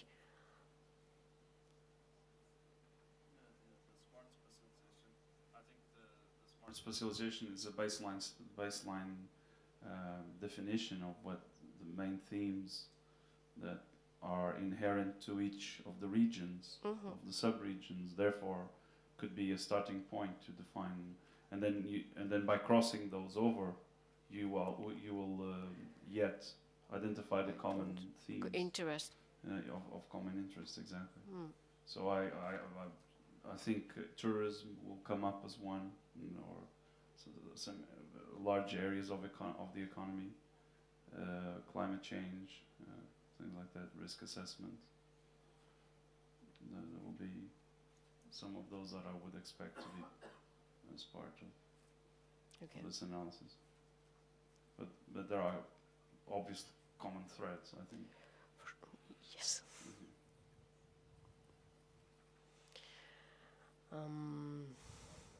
So regarding we see regarding the topic. And another point will be, we have those working groups, they will gather people from the different OR, and they will, so in each OR, they will mobilize the thematic research and innovation community, as you mentioned, as you show in the governance and the different body. So there will be in each OR a non-organization regarding the topic, and after there will be at an upper level a coordination of each working group. We'll have to decide who could, for each working group, and who will lead those working group, and also how they will interact with each local research and innovation community, and how to make it efficient and to make it smooth, so that people will be able to draft their action plan and to implement joint activities. So there will be one question about, I would be pleased to learn about different methodology to entertain, to animate this working group with different level of communities. And we will also have to discuss who will lead each working group we will agree on. This is another point. So if some of you have, we are all involved, most of us are involved in a collaborative project, and I'm very interested to learn from you about how to manage those kind of working group, to propose something very interesting to the coordinator, which will be designed, and also as there will be some training. We also we will make you some proposal regarding long-term and prospective strategy, or this kind of stuff. And also, if you have some idea, and if some of you already conduct those kind of activities, we will be also pleased to exchange with you about this. We'll provide, thanks to, there will be a Google Drive, I think so. We'll provide some proposal on the Google Drive regarding WP3. That's it.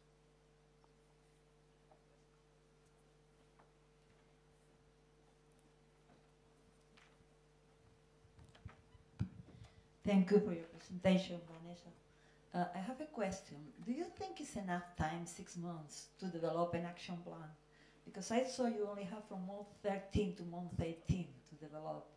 I think these groups have to interact a lot, have to discuss a lot, and being so far away, I think even through WebEx or GoToMeeting or whatever, I think 6 months might not be enough to do the job they need to do. Is there any hurry to finish on month 18, or could you have longer? I think it is deadline, if I'm not wrong. It's the deadline. I do agree. It's not easy at all. It is not easy at all. It's very short. And nevertheless, we would propose maybe to extend this timing. But we may have a first document we could update. If we have a first document with different parts, and made something more precise, but to have a first draft to be proposed, I think it's best way. So we will have a first to be discussed among, and to have the feedback from others, and after go deeper into work during the month after. I know. What do you think? Yes, I was just thinking, wow, that maybe also together with Nexa, the diagnostic of Work Package 2 could try to focus on identifying this topic. I mean, having a first idea or a first suggestion earlier.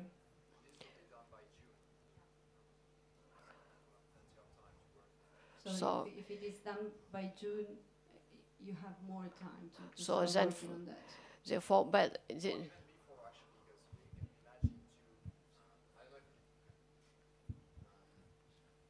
this could be done even before, because if we collect the information on what are the different RID3 strategies, what are the major field of interest of the researchers and innovators in the different regions, then we can do that even next month.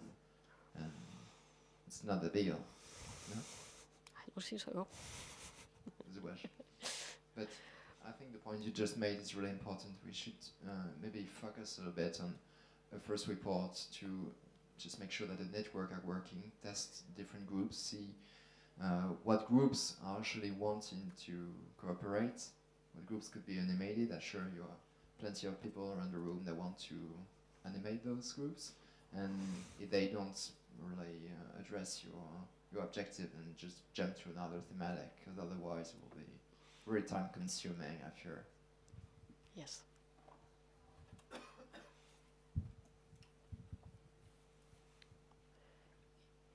Are there some other question?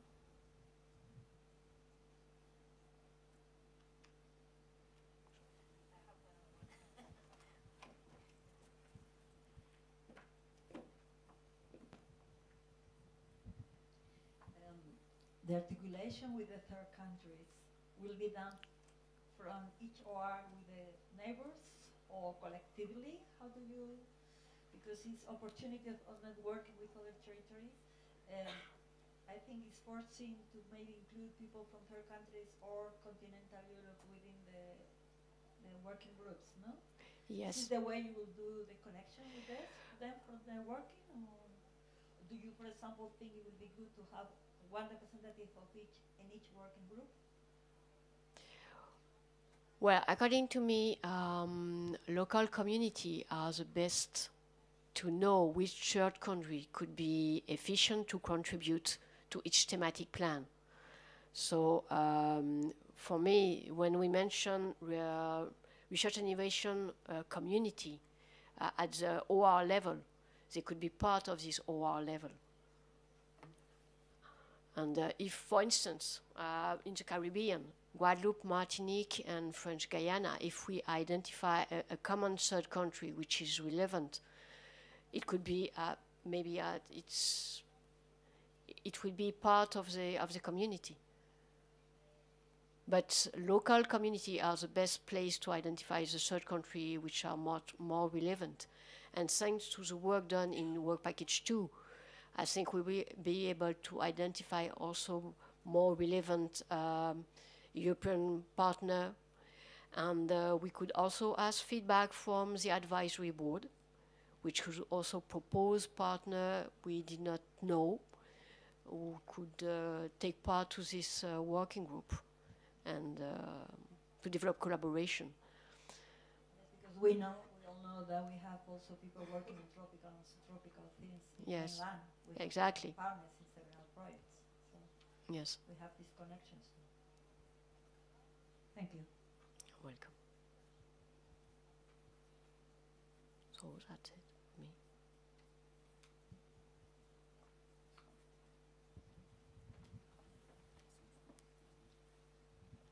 Okay, good. Then I propose we close this session here, and we can have our lunch break. We will check if I believe the catering service should be already in place. Antonio, do you know if we can check this? So if we can convene here even a bit earlier, or if we want to have a longer break? Okay, so I have been informed that you can visit the museum, so you can also profit of this additional time. But before that, we would like to have a picture photo. So maybe we can also use these 5 minutes to have the photo. Where shall we go? Upstairs? Okay. So please follow that man to the venue, to the place for the picture. So we have already the project picture, and then we go for the lunch break. Okay? And we come back at 2:30 as foreseen in the agenda.